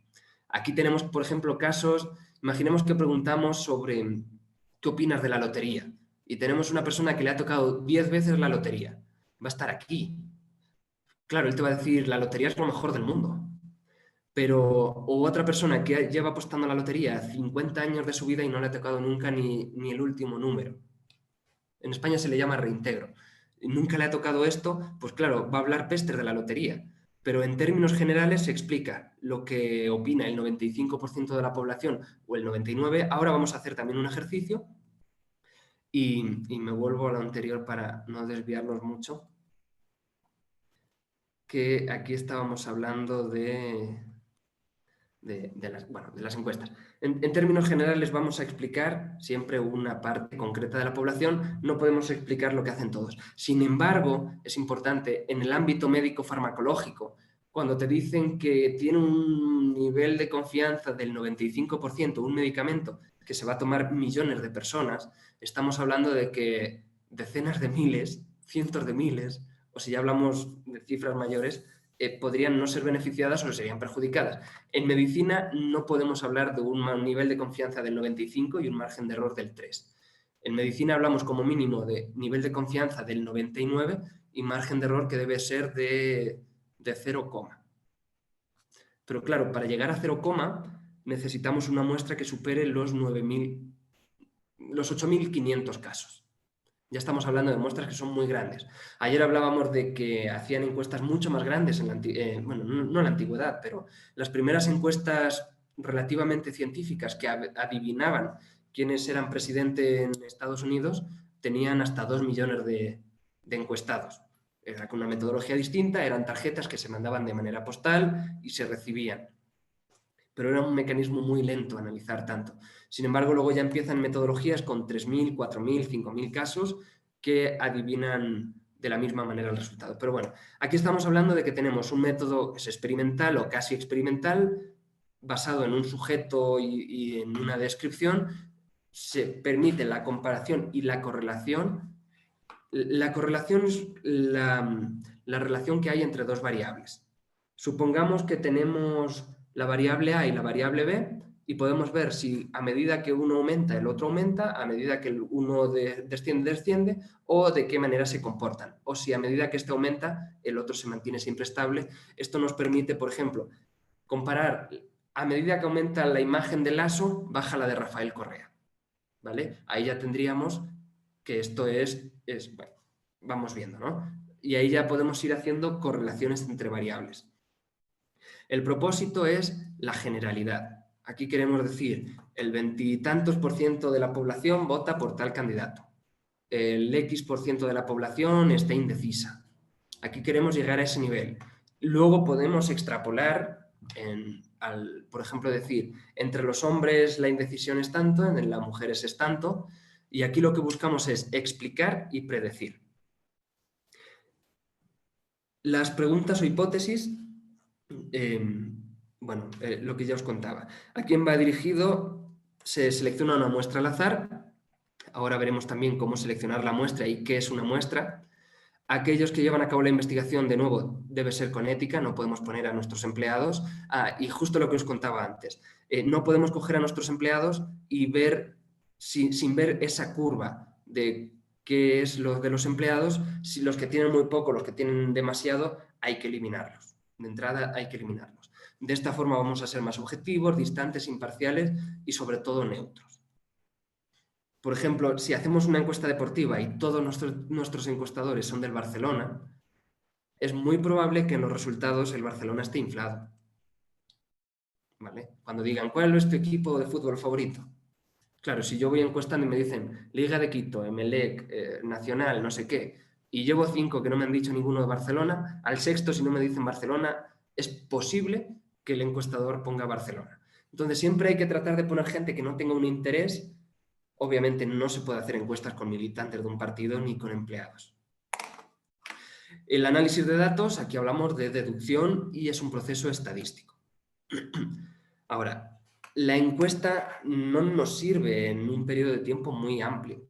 Si yo hago una encuesta en julio y utilizo esos datos para decir cómo está la intención de voto ahora con todo lo que ha pasado, vamos a tener un desfase grande. La encuesta es una fotografía del día de hoy. Si yo hago una encuesta hoy, yo tengo que decir que a día de hoy los resultados son estos, pero dentro de 3 semanas no puedo decir que los resultados siguen siendo estos, sino hay que hablar siempre de la fecha. La fecha es el primer componente verdaderamente importante de la ficha metodológica de una encuesta. Luego, al saber la constatación empírica, también pues, nos vamos a poder poner, ponemos fecha. Por ejemplo, el 1 de cada mes yo hago una encuesta y luego puedo hacer una comparación, una serie de datos que me permita ver si estoy evolucionando, si estoy descendiendo, y con esto, a través de metodologías regresivas, que incluso con el Excel podemos hacerlas, líneas de tendencia, podemos ver si a futuro voy a crecer, si a futuro voy a bajar, si a futuro me voy a mantener, etc. Este es un procedimiento para conseguir información, opiniones, a través de mediciones cuantitativas de un grupo de sujetos, que esto es lo que llamamos muestra, que pretende representar a un universo mayor, población, dentro de unos márgenes de error controlados. Esto es la probabilidad. Aquí citando de nuevo a Cándido Monzón. La encuesta, entonces, es un instrumento de observación de la realidad que registra respuestas a preguntas. Consta de 3 grandes módulos que se pregunta a quién y cómo se va a analizar esta información. Lo que es la medición, muestreo y análisis. Lo mínimo que debemos saber para hacer la encuesta, primero es las hipótesis que queremos dar respuesta. Limitar el universo de encuestados, porque no podemos encuestar a toda la población, y para ello vamos a elaborar una muestra. Ahora, la cobertura de la muestra, de la encuesta, necesitamos transporte y comunicaciones, demografía y población, problemas sociales, comportamiento público, opinión pública, salud, sanidad, etc. Ahí vamos viendo. El propósito debe ser informar, complementar, revelar engaños, comunicar, lo que vayamos definiendo. Pero aquí es importante saber cuáles son los tipos de encuesta que podemos realizar. Básicamente, el canal a través del cual me van a dar las respuestas. El primero, el más tradicional, es personas 1 a 1. Yo tengo una cuadrilla de 15, 20 personas que van a distintos espacios territoriales y van de manera aleatoria seleccionando cuál va a ser el lugar donde van a realizar la encuesta. Generalmente, como no podemos llegar a toda la población en esta metodología, lo que vamos a tener es un muestreo polietápico, un muestreo en el cual vamos a seleccionar un número de cantones de manera aleatoria. Por ejemplo, si tenemos una muestra pequeña y vamos a tener, yo qué sé, pongamos 1.200 casos. Con 1.200 casos podríamos determinar que no vamos a ir a todas las provincias, sino solo a 6. Estas 6 se van a elegir de manera aleatoria. Por ejemplo, supongamos que nos toca la provincia de Manabí. Manabí es una provincia que tiene muchos cantones. No podemos ir a todos, entonces vamos a volver a seleccionar 6. Una vez que ya tenemos estos 6 cantones, dividimos en parroquias y decimos, nos ha tocado la parroquia Chone. Chone tiene muchas parroquias, por tanto volvemos a seleccionar un número de parroquias que puede ser 3. Dentro de cada parroquia vamos a ir seleccionando barrios y vemos que dentro de la parroquia que nos tocó hay 12 barrios, por tanto solo vamos a ir a 4. Y así al final vamos seleccionando solo de manera aleatoria ciertos grupos. Dentro de estos grupos luego lo que tenemos que garantizar es que haya paridad de género, que haya más o menos el número que le corresponde a cada edad, a cada clase económica. Hablamos de clase, generalmente se clasifica baja, media alta y alta. Incluso cuando vamos codificando esta clase se puede hacer de varias formas. La más sencilla es preguntarle a la persona si eres de clase alta o eres de clase media o cuál es tu clase. Y hay otras metodologías que empiezas a preguntar si el suelo es de cemento, si el suelo tiene baldosas, si el suelo es de madera, si el suelo es de tierra. Y en función de cada una de estas ya vas poniendo un numerito. Si las paredes están en ladrillos, con cemento o con pintura, si hay luz, si hay servicios básicos, si tienen lavadora, si tienen refrigeradora, si la cocina es a gas o eléctrica. Y de esta manera vamos sacando cuál es la clase que le corresponde en función de lo que nos va diciendo. Podemos sacar la clase de estas formas. Y así se haría de manera presencial. Pero ahora, ¿qué ocurre si yo toco la puerta que me corresponde del barrio tal, de la parroquia tal, del cantón tal, de la provincia de Manabí y no hay nadie? Entonces, esto ya está previsto y es que dentro de cada calle, por ejemplo, en clase baja, se suele llamar a una puerta así, si te responden, vamos luego a 4, 5 o 7 puertas más hacia el norte o hacia el oeste, lo que se defina. Si tocas la siguiente puerta y no te responden, aquí se toca automáticamente la siguiente puerta. Y ahí lo que tenemos que ir viendo es que haya la paridad que hablábamos, de género, de edades y de clase como mínimo. Esta sería la metodología más tradicional. Así empezaron las encuestas, con personas tocando puertas, yendo a casas. También se pueden hacer en centros comerciales. Por ejemplo, si yo solo quiero encuestar a personas que visitan centros comerciales, yo puedo hacerlo en la entrada y en la salida de centros comerciales del que yo tengo de interés y también de otros centros comerciales. De esta forma causamos un sesgo controlado, que es gente que participa o que visita los centros comerciales.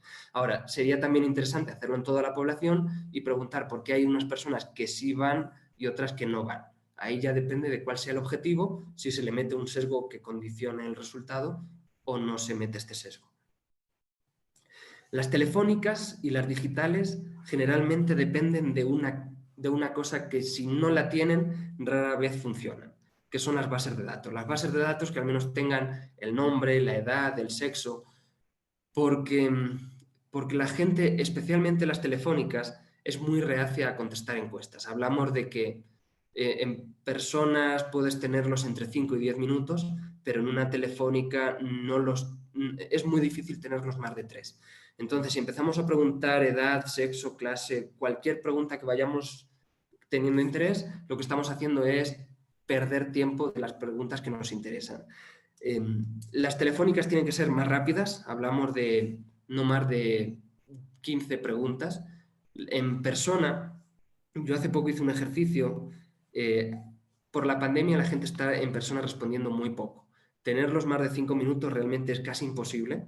El otro día vi que hacían unas encuestas que duraban 17 minutos y realmente el problema de las encuestas presenciales, al igual que las telefónicas, siempre es el mismo, y es que cuando la persona se cansa y te dice yo ya no quiero seguir, el encuestador a veces termina de rellenar la encuesta, porque el encuestador generalmente se le paga por cada cuestionario completo.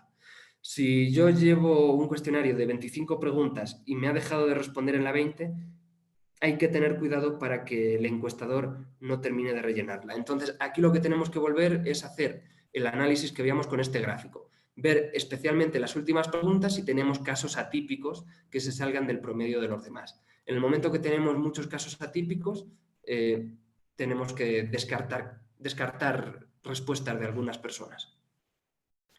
En las telefónicas también ocurre. Las digitales pueden ser de dos maneras. O bien enviadas a través de emails, para lo cual necesitamos tener una base de registros, o pueden ser también hechas a través de pauta. Pauta en redes sociales, pauta en páginas web, pauta a través de Google Ads, en esencia. Lo bueno de las virtuales es que no tenemos encuestadores. Suena raro decirlo, pero eliminamos un sesgo muy grande. Las virtuales suelen ser más criticadas porque dicen que no todo el mundo tiene acceso a Internet, es cierto. Hablamos de que hasta el 90% de la población del país tiene acceso a Internet, que es una cifra bastante alta. Creo que hasta el 93% incluso tiene un celular, no todos con acceso a Internet. Y sobre todo otra ventaja que tienen las encuestas virtuales es que pueden llegar a cualquier parte del país. No tenemos este muestreo aleatorio que decimos provincia, cantón, parroquia, barrio, calle, sino que llegan por igual a todo el país. Por eso Pero también pueden ser, Álvaro, también pueden ser como que de doble filo. En un contact center pueden estar inventando cualquier cosa y no te dicen una encuesta real. A ver, te arriesgas a que eso ocurra. Generalmente las empresas que se dedican a esto son serias, es decir, te van a garantizar que el resultado es más o menos cercano. Lo que tú tienes que hacer cuando a ti te llega una encuesta es hacer este filtrado. Siempre tienes que pedir que te cataloguen las respuestas por encuestador y ver si cada encuestador ha realizado, supongamos, 100 encuestas, el resultado aproximadamente es el mismo en todas. Es decir, que los que opinan que la situación del país está bien, si es el 8% en uno, en otro, en otro, en otro, pero de golpe en uno es el 45%, a ese del 45% puedes descartar. ¿Vale? O sobre todo, ¿cómo te valoran a ti? Si tú te estás midiendo a ti en la encuesta, tienes que segmentar por todos los encuestadores. Si te conoce en una el 10%, en otra el 11%, en otra el 9%, en otra el 8% y en otra te conoce el 65%, aquí le pones un asterisco. Luego vas viendo cómo están los demás. Si solo tienes 2 o 3 encuestadores que el resultado es atípico, se elimina completamente. Y ahí le tienes que pedir al encuestador que te repita esos casos y te lo va a hacer, te lo va a aceptar. Pero es muy importante que en la encuesta que te den, si te dan la base de datos, esté clasificado también, una variable sea el nombre del encuestador. Eso. Ahora, ¿cuáles son los pasos para hacer una encuesta? Son muy similares también a cómo se hace en los focus y en las entrevistas. Primero, establecemos los objetivos del proyecto, qué es lo que deseamos saber.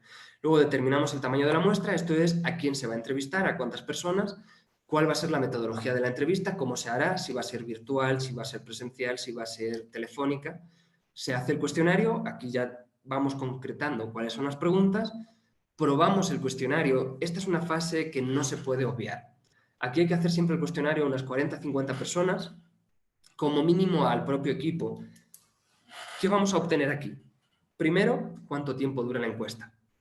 Si la encuesta nos dura 20 minutos, hay que empezar a recortar preguntas. Segundo, si las preguntas se entienden. Si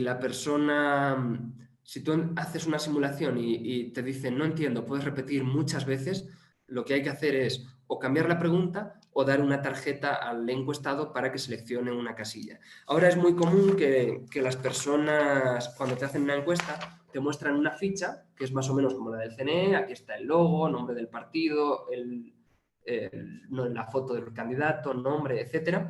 Es muy similar y se le entrega a la persona y la persona te dice a este. ¿Vale? Si tenemos una pregunta muy compleja, por ejemplo, cuando yo te digo ¿cuál es el principal problema del país? Si yo te digo 16 opciones, la gente no va a recordar las 16 opciones. Sin embargo, si leo una lista, te puedo decir esta o esta. Es para esto para lo que nos sirve probar el cuestionario. O, por ejemplo, si yo pregunto algo muy obvio, algo tan obvio como puede ser... No quiero entrar en... A ver, ¿qué podríamos preguntar? ¿Bebes agua todos los días? Si hacemos las 100 preguntas y el 100%, las 50 entrevistas así de prueba y el 100% te dice sí, ya vas a saber el resultado final. Cuando una pregunta es muy obvia, la podemos sacar. Luego realizamos la entrevista, ingresamos los datos.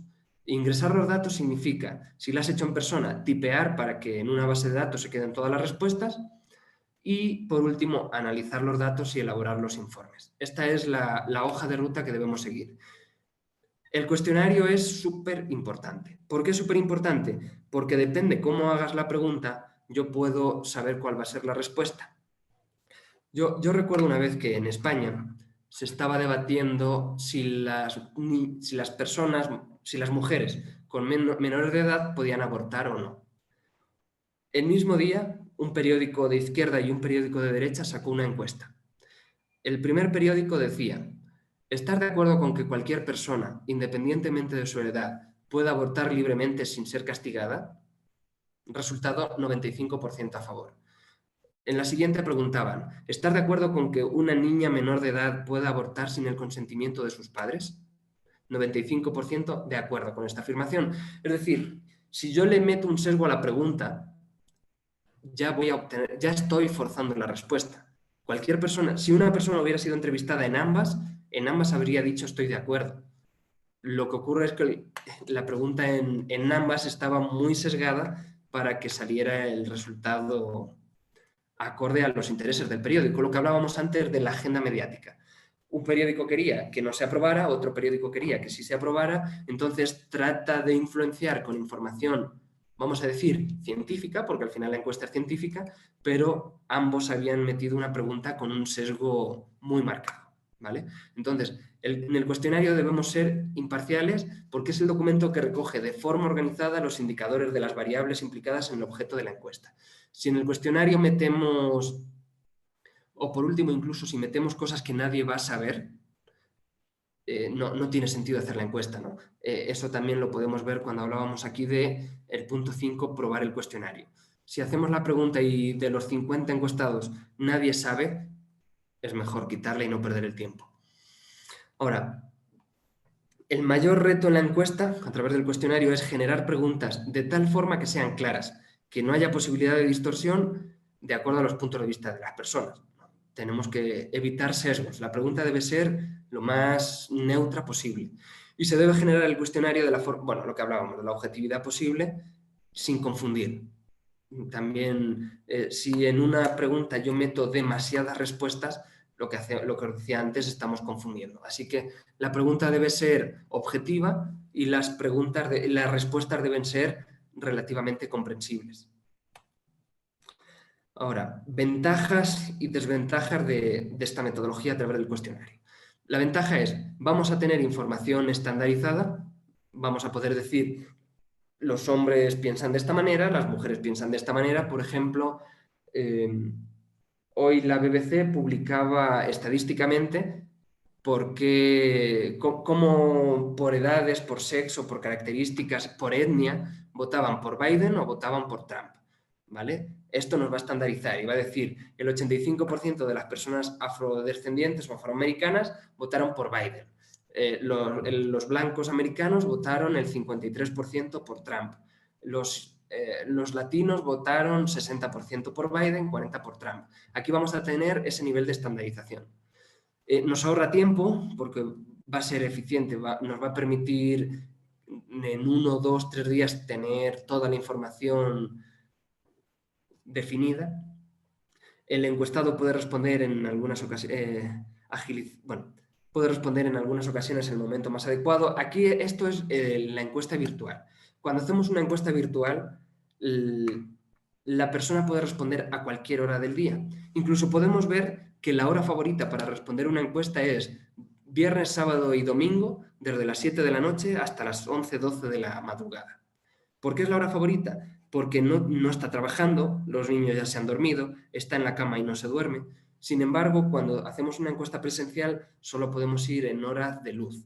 Y en horas de luz la gente está trabajando, está estudiando, está fuera de casa, entonces, o está pasando el tiempo con la familia. De esta manera tenemos una ventaja también con las virtuales. Y una ventaja sobre las telefónicas no se pueden hacer más tarde de las 7 o las 8 de la noche, creo que es de 8 a 8 o de 8 a 7, de 8 de la mañana a 7 de la noche. Por ley no se pueden hacer fuera de ese periodo. Y además facilitamos la confidencialidad, no se pide ningún dato en ningún tipo de encuesta, salvo que haya alguna fase posterior. La desventaja, estamos hablando de un objetivo descriptivo, no vamos a tener un análisis profundo como nos lo daría el focus group. Es difícil diseñar el cuestionario para contribuir a explicaciones de relaciones entre variables. Por ejemplo, puedo decir que el 80% de afroamericanos votaron por Biden, pero más allá de lo obvio no vamos a poder decir por qué.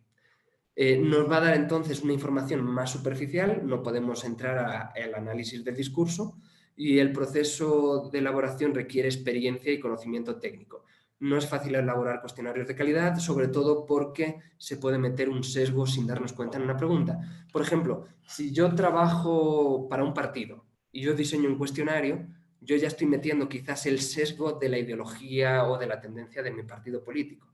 Es mejor que el cuestionario te lo puede dar el cliente, pero el investigador siempre debe tener la posibilidad o la potestad de modificar la formulación de preguntas y respuestas. Ahora, aquí vamos a ver los diferentes tipos de preguntas. Por un lado tenemos preguntas abiertas, ya veíamos cómo eran, y estas no tienen codificación. Estamos hablando de cuando preguntamos la intención de voto, cuando te dicen voy a votar por otro, cuando tú le preguntas cuál, no podemos precodificar el cuál, ¿vale? Sino la persona lo escribirá o la persona te lo dirá. Las preguntas cerradas son de muy fácil codificación porque tú ya defines cuáles son las respuestas posibles. Así que tenemos preguntas de opción múltiple, dicotómicas, cerradas simples, de sí o no, de opciones múltiples o preguntas que sirven para filtrar lo otro. Mirad, aquí os he puesto un ejemplo para que lo podamos ver. ¿Veis mi pantalla ahora mismo? ¿Qué dice pruebas? ¿Una encuesta? Profe, se ve. Preguntas, variables y categorías. Nada más. Vale, espera, voy a cambiar la pantalla. Aquí. Ahora sí, ¿verdad? Esta se llama pruebas. Esto es la simulación. Una pregunta abierta. Lo que veíamos antes puede ser la opción otro y puedo poner ninguno, todos son unos corruptos. ¿Vale? Esto es algo que escriben mucho. Una pregunta dicotómica puede ser ¿cómo ves la situación? ¿Blanco o negro? Y no me permite poner ninguna otra respuesta. Es o blanco o negro. La cerrada simple son las de ¿te gusta tal cosa? Sí o no. Es como una dicotómica, pero estas son de sí o no. La dicotómica pueden ser diferentes opciones. La pregunta cerrada secas es ¿qué es lo que más te preocupa del país? Puede ser economía, la corrupción, etcétera, etcétera. Siempre se suele poner una opción de no lo sé, ¿vale? Porque a veces la gente no quiere dar su opinión o no tiene una opinión formada. Cuando hablamos de una opinión múltiple puede ser ¿cuál es la persona más preparada para acabar con el problema de seguridad? Tú dices la opción 1, pero también me gusta la opción 2. Entonces yo puedo marcar diferentes opciones. Aquí no, como veis, se borra. Cuando pulso uno, se borra la otra. Aquí puedo pulsar todas. Puedes también limitar, por ejemplo, poder decir cuáles son los 3 principales problemas. Aquí yo tengo muchas más opciones y solo marco 3. Ahora, la pregunta cerrada múltiple es, por ejemplo, ¿cuál es el mejor candidato para tratar el problema del medio ambiente? Y tú dices el candidato 2, en economía el candidato 1, en seguridad el candidato 3 y en empleo el candidato 1. Y aquí ya le das a enviar y es en este momento cuando se registra la respuesta. Esta es la ventaja de las preguntas virtuales, que es que mientras no se envía la respuesta, no se codifica. Ahora, ¿qué es una pregunta, como decíamos aquí, pregunta filtro? Una pregunta filtro es aquella que te sirve, por ejemplo, a la gente que responde blanco le voy a hacer la pregunta cerrada simple. A la gente que responde negro le voy a hacer la pregunta cerrada y esta no se la hago. La pregunta filtro me va a servir, por ejemplo, cuando yo digo ¿has ido a algún centro comercial en el último mes? Sí. La siguiente pregunta será ¿cuál? Pero si ya me has dicho no, no voy a seguir haciéndote preguntas de qué has hecho en el centro comercial. ¿Vale? Eso es una pregunta filtro. También se le llama pregunta condicional.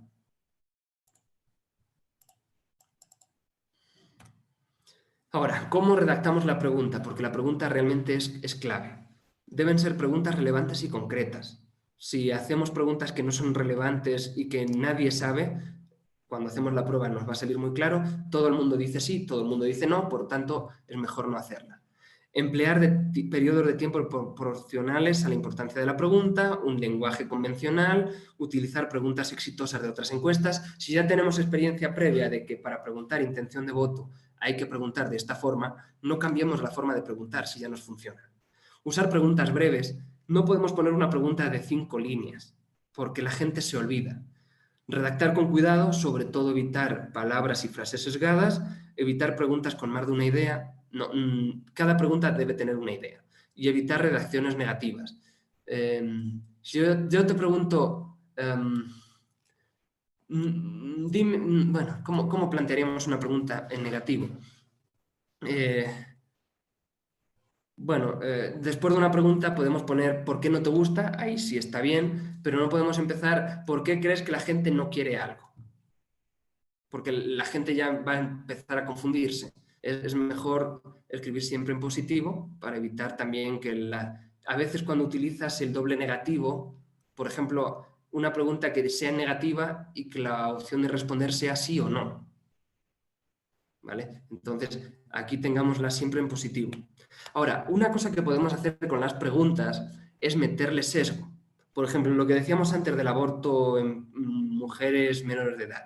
Si yo quiero ver cuál es el discurso que debo enfocar, yo sé que para un discurso a favor me va a servir la pregunta inicial, la primera que os hice, y para un discurso en contra me va a servir la segunda.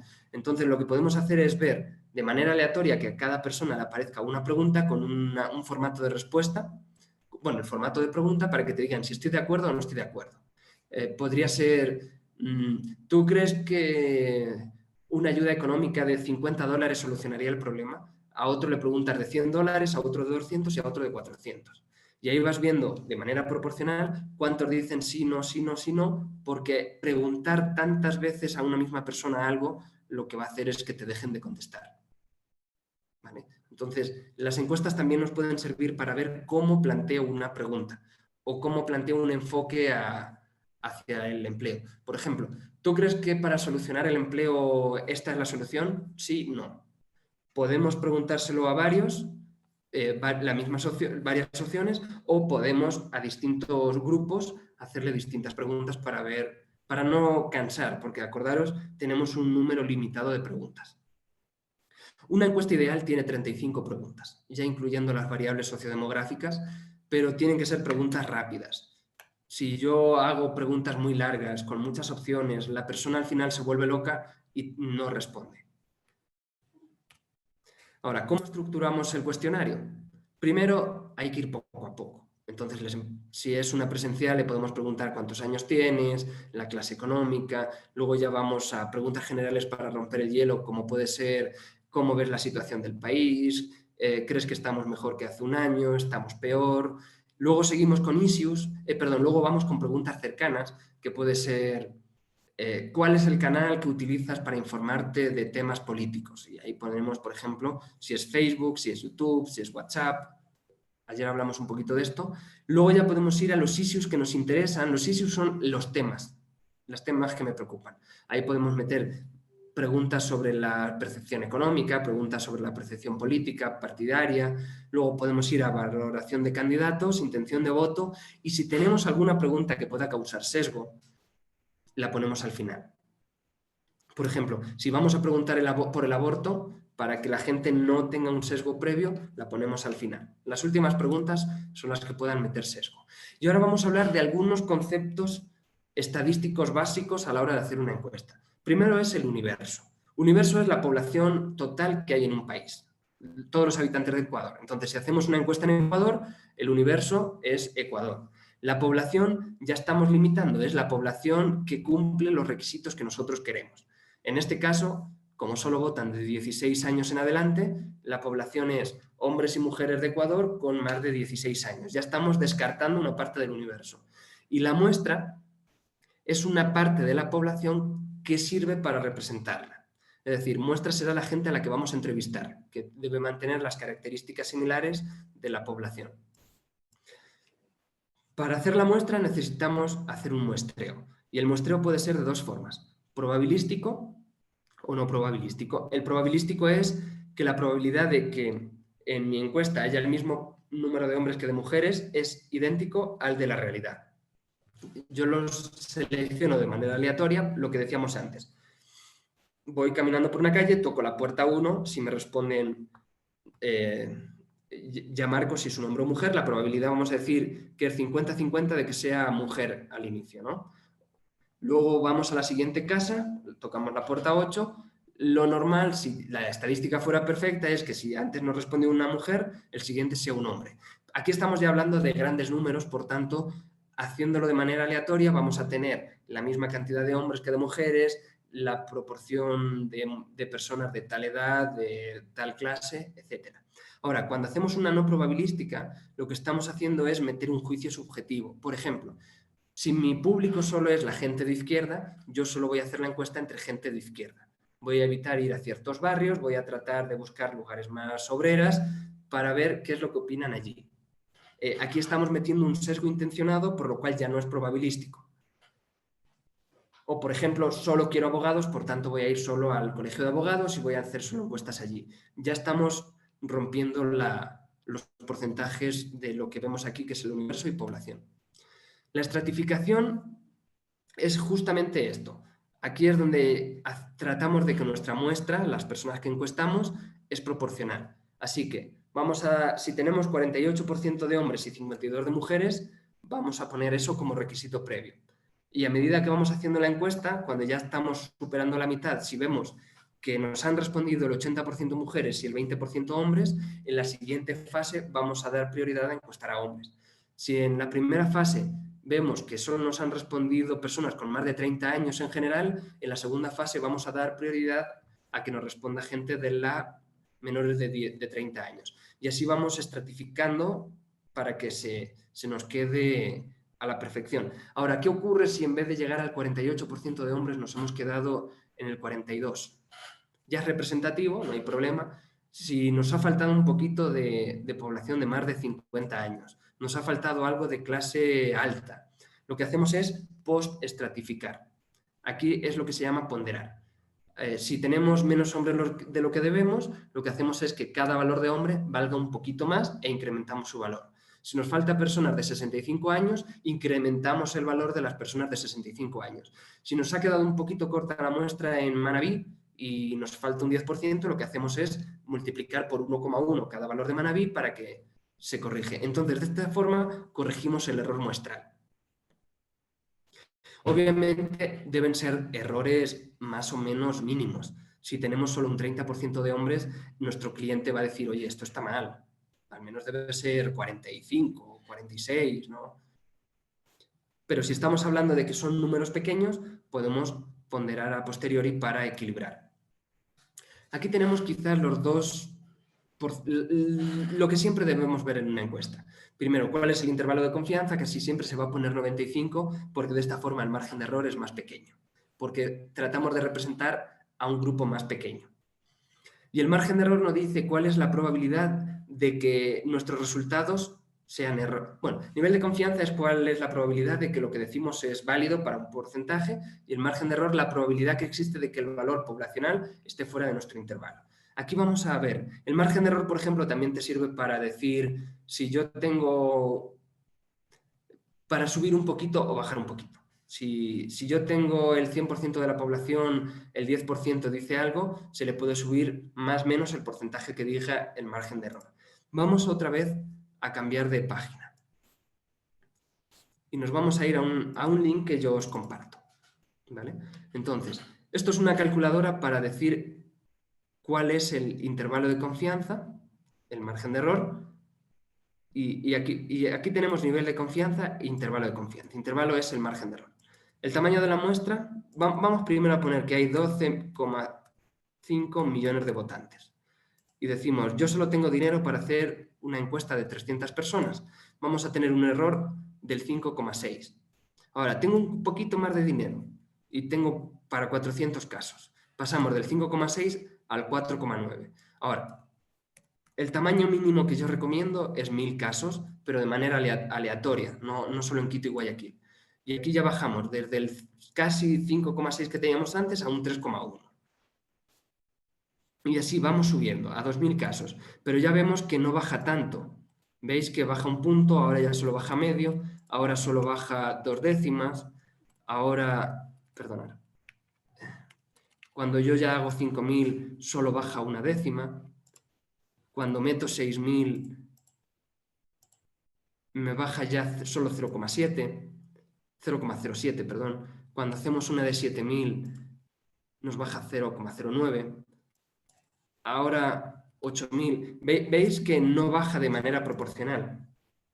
Ahora estamos en 8,1. Cuando llegamos a 9000 ya nos acercamos al 1. Esto es que puede estar un punto arriba o un punto abajo. Cuando llegamos a 10.000 ya conseguimos bajar del 1, pero para bajar cada vez más tenemos que incrementar mucho la muestra. Ahora, ¿qué ocurre si en vez de representar al 95% de la población, queremos representar al 99%? Con estos 10.000 casos pasamos del 0,98 al 1,29. ¿Vale? Aquí estamos hablando de una muestra grande, pero si lo ponemos con 1.000, vemos que hay 4,8 con 99 y 3,1, un punto entero con 95. Generalmente es estadísticamente aceptable trabajar con el 95 y yo os recomiendo que siempre que queráis trabajar para hacer una encuesta, reviséis esto. Tenemos aproximadamente 12,5 millones de votantes, que esto, si os dais cuenta, si yo en vez de 12,5 añado 40 millones, veis que no cambia el nivel de error, ¿verdad? Si añado 100 millones, el margen de error se mantiene. Lo que ocurre es que hay una población mínima. Por ejemplo, si yo bajo a 10.000 casos, aquí sí baja. Pero superados los 100.000 en población, el margen de error va a ser prácticamente similar 100.000 personas o 10 millones. Por eso cuando te dicen cuál es el margen de error de 1.000 casos a nivel nacional y el margen de error en Guayaquil, es el mismo nivel, el margen de error, es el mismo. Eso es importante que lo tengamos en cuenta. ¿Vale? Entonces, siempre vamos a trabajar dentro de una normalidad. A esto se le llama 2 sigmas de margen de error, lo que se queda fuera, sigma 1 y sigma 2. Y luego otros conceptos que merece la pena que conozcamos. Porque a la hora de trabajar siempre vamos a utilizar estos datos. El primero es la media. La media lo que te dice es, dados estos 10 casos, que se van a ir repitiendo en todos, la media se suman todos, se divide entre el número de casos, suma 43, se divide entre 10, da 4,3. La mediana lo que te dice es cuál es el punto medio. No la media, sino el dato central. El dato central que tiene los mismos números a la izquierda que a la derecha. En este caso, que tenemos un tamaño par, vemos que cuando los ponemos todos en fila, sale el 4 y el 5.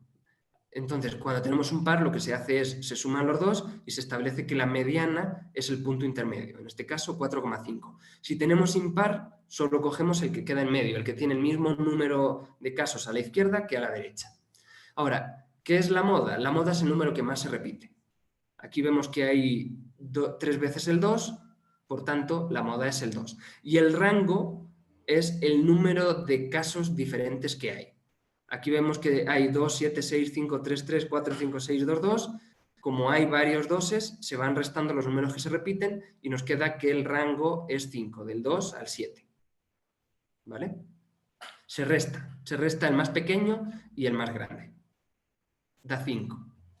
Ahora, ¿por qué es importante conocer todos estos datos? Por ejemplo, imaginemos que estamos midiendo el capital de las personas. Y la media, tenemos que el 95% de la población, supongamos, gana 1.000 y el 5% gana 10 millones. La media se nos va a distorsionar mucho. Se nos va a distorsionar muchísimo. Sin embargo, la mediana nos va a dar un dato cercano al 1.000 y pico, porque va a contar los mismos casos a la izquierda que a la derecha. Y la moda nos va a decir cuál es el que más se repite, que puede ser muy cercano a la media. Lo ideal, en una muestra perfecta, aquí en el punto medio de esta curva coincide la media, la mediana y la moda. Es decir, el número que más se repite coincide con la media y la mediana, tantos casos a la izquierda como a la derecha, coincide con la moda. Cuando tenemos muchos números, generalmente tienden a ser así. No necesariamente con tanta curva, puede ser más aplanada o puede ser mucho más vertical, pero siempre tienden en una muestra perfecta, los 3 datos tienden a coincidir. Pero cuando tenemos muchos casos atípicos, que pueden ser o bien 0 o bien números muy altos, se trabaja con la mediana. ¿Vale? Con la mediana y con la moda. Esto es importante que lo vayamos teniendo y hasta aquí llegamos hoy. No sé si os ha quedado alguna duda.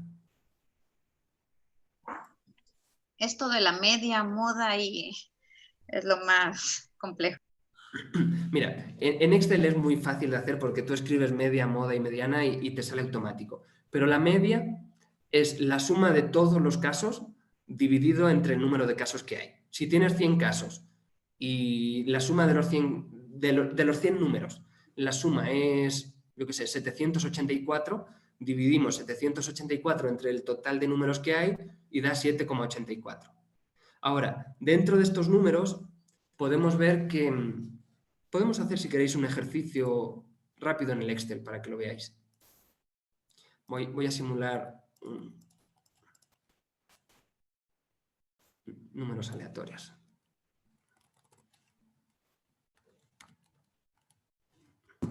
Hola. ¿Sí? ¿Yanela? No, perdón, se me activó. Ah. Vamos a trabajar con números aleatorios, ¿vale? Del 1 al 1000.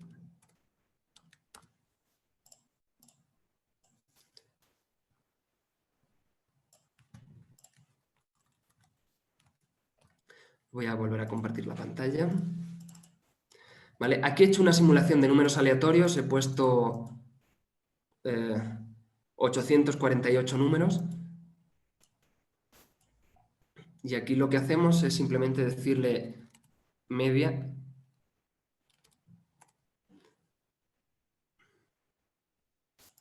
Bueno, ahora lo pone como aquí. Es promedio, perdonad. En Excel es promedio, ¿vale? Y aquí tenemos que el promedio es 500,31, la mediana es 503 y la moda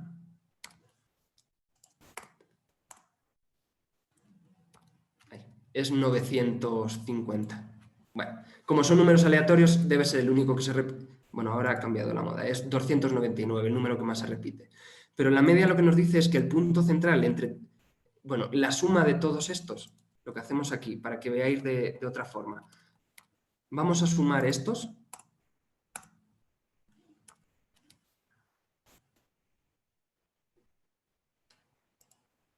Bueno, está lento.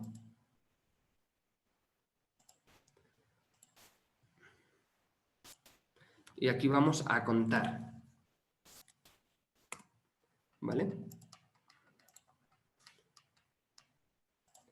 Para calcular la mediana simplemente dividiríamos este entre este, que es la suma versus el conteo.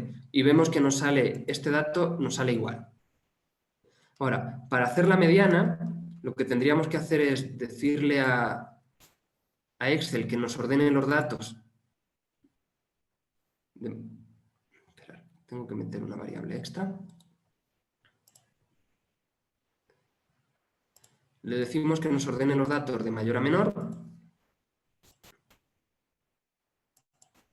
o de menor a mayor y ya sabemos que si tenemos 848, aquí dividimos 848, lo único que es impar, ¿no? Por eso aquí vemos que 847 sale 0,5.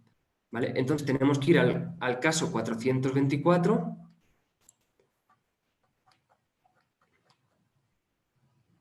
y, bueno, no están ordenados. Pero el caso que está en el 424, que no sé por qué no se ordenó,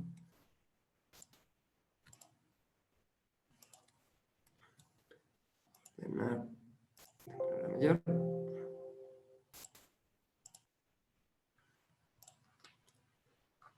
Mi computadora no quiere trabajar.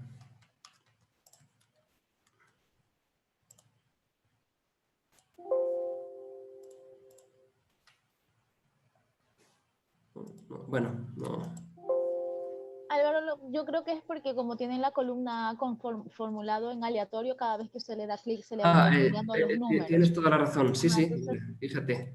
Entonces lo que hacemos aquí es pegarlo como datos. Sí, sí, no había caído, fíjate. Pero bueno, aquí los insertamos y listo. Y aquí ahora sí le decimos que nos los ordene de mayor a menor. Y ahora sí. Y vamos al caso 424 y el número que está aquí es bueno, como era par impar, por eso nos daba un número entre medias, pero aquí este sería la mediana. Y la moda simplemente tendríamos que ver cuál es el que más se repite y listo.